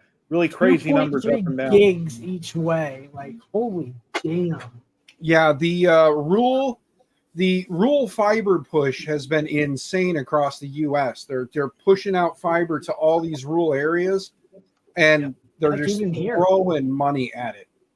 Wow. I mean, the building across the street has fiber. My apartment complex? Nope.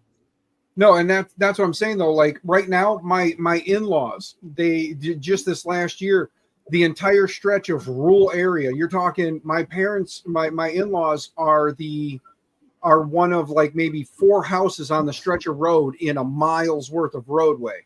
There's only 4 houses, 2 on one side, 2 on the other, or actually there's 3 on the other. So there's technically 5 houses in like a mile stretch, and in that mile stretch, they all have fiber to their houses right now. I don't. I'm in town. I'm still on Cox Cable on Gigablast. They don't have fiber to my neighborhood. I'm on a special from last year for $80 a month. I get a gig down and 35 up. That's it, and I'm paying $80 a month. Yeah, I'm paying $80 a month. I get a gig down and 50 up. Yeah, okay, that's even better than me for your up. Yeah, you need all you really need up is like 15 to 20, but yeah, 35 to 40 is good. The more the better. Oh, yeah. I mean, Yeah. especially if you're a YouTuber, huh, Jerry? Well, that's the And reason I upped it. That's the only reason I upped it. And I pay Yeah, no, 65 and I pay 65 a month for CenturyLink unlimited. I get about $8.50 out and $8.50 both ways around average, Nice. even though it's supposed to be gigabit. Well, And CenturyLink through a phone line, of course, had run fiber to your house. That's not in this area, and I don't know what they would charge. But whatever I pay would have to be a better than what I have at a better price. yeah, built over bought. Is that to the business or to the house?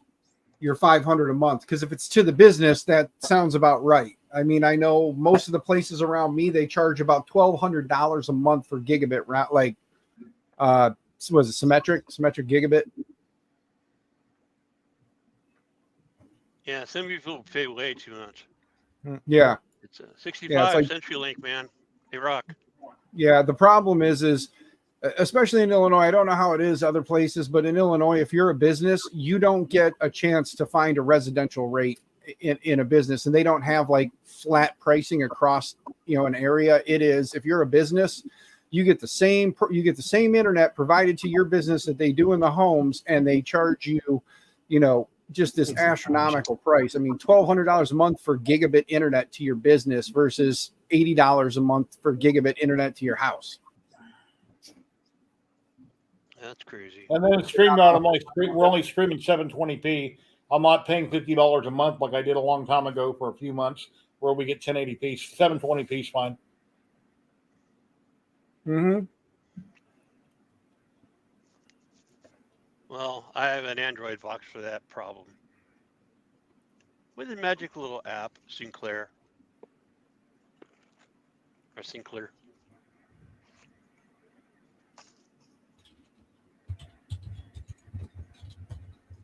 All right, next topic. Yeah, in almost 3 hours, huh? How many people we still Wow, got that's around? fun. Huh? The comment, I'm reading chat. I cannot. Yeah. I said, that sucks.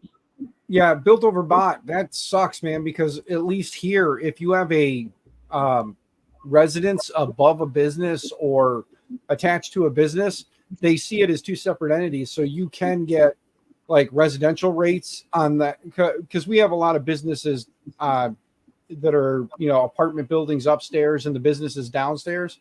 So they offer separated internet between them. And what a lot of businesses will do, supervisor and see if you can get around that. The person you talk to might not know all the rules. I'd speak to somebody else.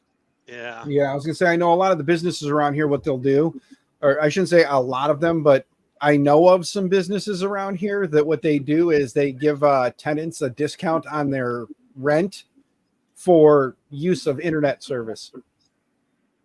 So usually they'll give you whatever you pay for your internet service, they'll give you that off your rent. So if it's, you know, $80 a month and you pay $480, now your rent's only $400, and they'll cover the $80 for your internet service. Or they knock it off your rent, so you pay the internet and they get to just kind of borrow it.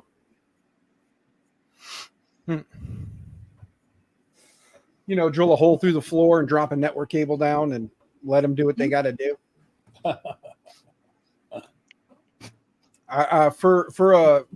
We're talking probably, what was it? Almost 30 years ago.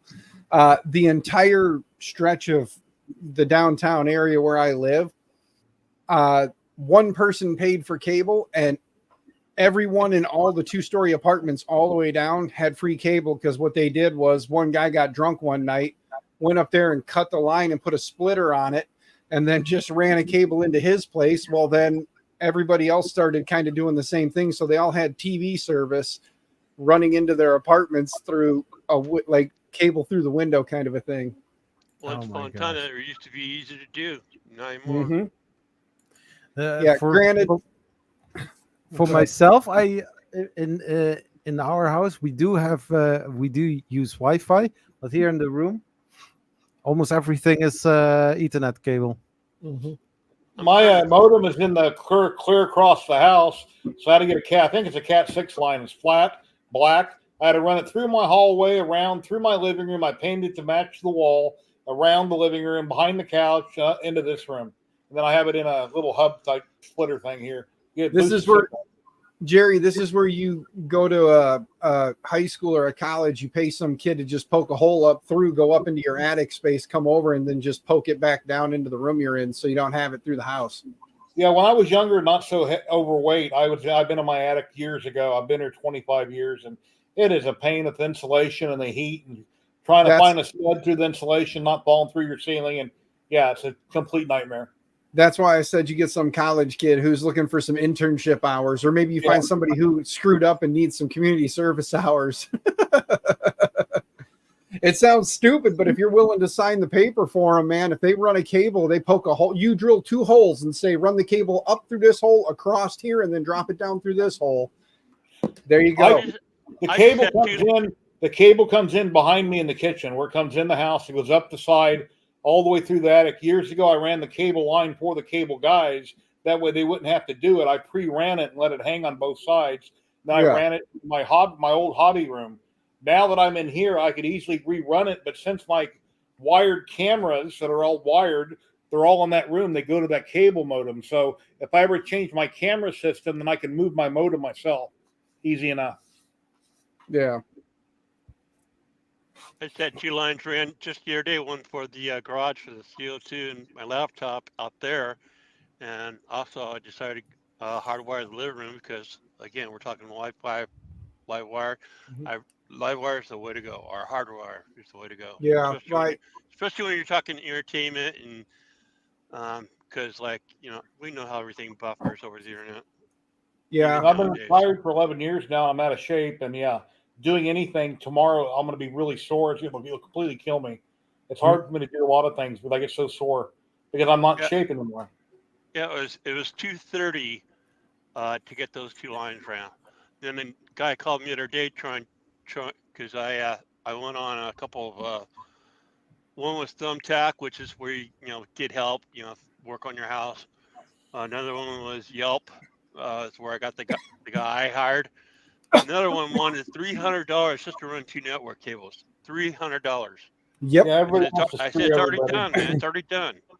Yeah, Kenny, that's sadly, I hate to say it, man, but you're looking at a per drop price of $150, and that usually is supposed to cover cable, your ends, any wall plates, anything like that. If you were doing a wall fish, that it's 150, and that's pretty reasonable, to be honest with you. As a guy who's been doing it for years, if we pay somebody, if we have to pay somebody to do this up, $150 a drop, and that's end-to-end coverage of materials and everything else. So they charge $150 a drop. So 300 was fair, is what you're telling me. Yeah, 300 is fair. I hate to say it, but yeah, 300 is fair, because a lot of times what we tell people when I was actually working for the IT company, what we would tell everybody was, look, here's the deal. We're already running the drop. It doesn't make sense to pull one line. When we're pulling one, we can pull two. Have us pull the second drop, and we would give people a discounted rate on a second drop when they only wanted one, because we knew we were still going to make money. Because even if we told them $150 for a drop, and we told them, we're going to charge you $275 for two, they'd pay the extra $75 or whatever it is, the $100. They'd pay that knowing that they're getting a discount, and they'd have two lines there, because the biggest upsell is always redundancy. You know what I mean? Like if this line gets damaged for whatever reason. And I did get lucky, because the guy that actually did it was an alarm guy, and he charged me $230, including the wire and connections. Yeah, and that's, again, he knows he's pulling one line. It doesn't take nothing to drop two boxes, tape them together, and start tugging. He did struggle with the living room because there was something in the way coming down, but he got through it. Oh, I got a couple fish tapes out in the garage I've had for years, but when I bought this house, while they're building it, I insulated all my interior walls with R19. So if I have to go down a wall, I've got insulation in the way. And of course, you can try to go in the corner and hopefully you'll slide past it. But yeah, I got pink insulation on my interior walls. Yeah. It's nice for soundproofing. Yeah. Well, that's why I put it in. The exterior walls, they only put R11 in, the yellow insulation. And I put a lot of heavier stuff in my interior walls because of hollowness and sound deadening. That's why I put it in. But I was working construction at the time, and I don't remember what I paid, like $1,000 or $1,100 to an insulation company that was on the job site, and they dropped it off my driveway when they were building. And the builder allowed me to work here on the side a little bit while they're building it. The office didn't know about it. And it's 3 o'clock. I've been streaming for we got 40 people watching, 19 on YouTube, 21 on Twitch. I've been streaming for 3 hours and 1 minute. I'm going to raid out and go get my wife Kane's chicken that she wanted before the stream, and she's still mad at me. Let's see who we got to raid into. Well, that's weird. Why isn't Maker Deck showing up? It usually shows up. Oh, let me go look. Kale Strucker.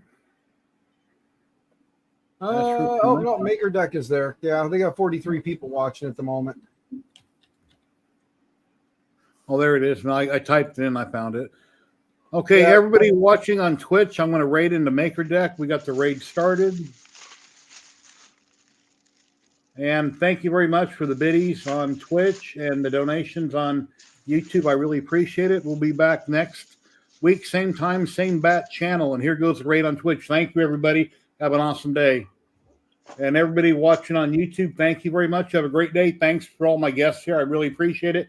We'll be back next Thank you, week, Jerry. same bat channel. Take care, everybody.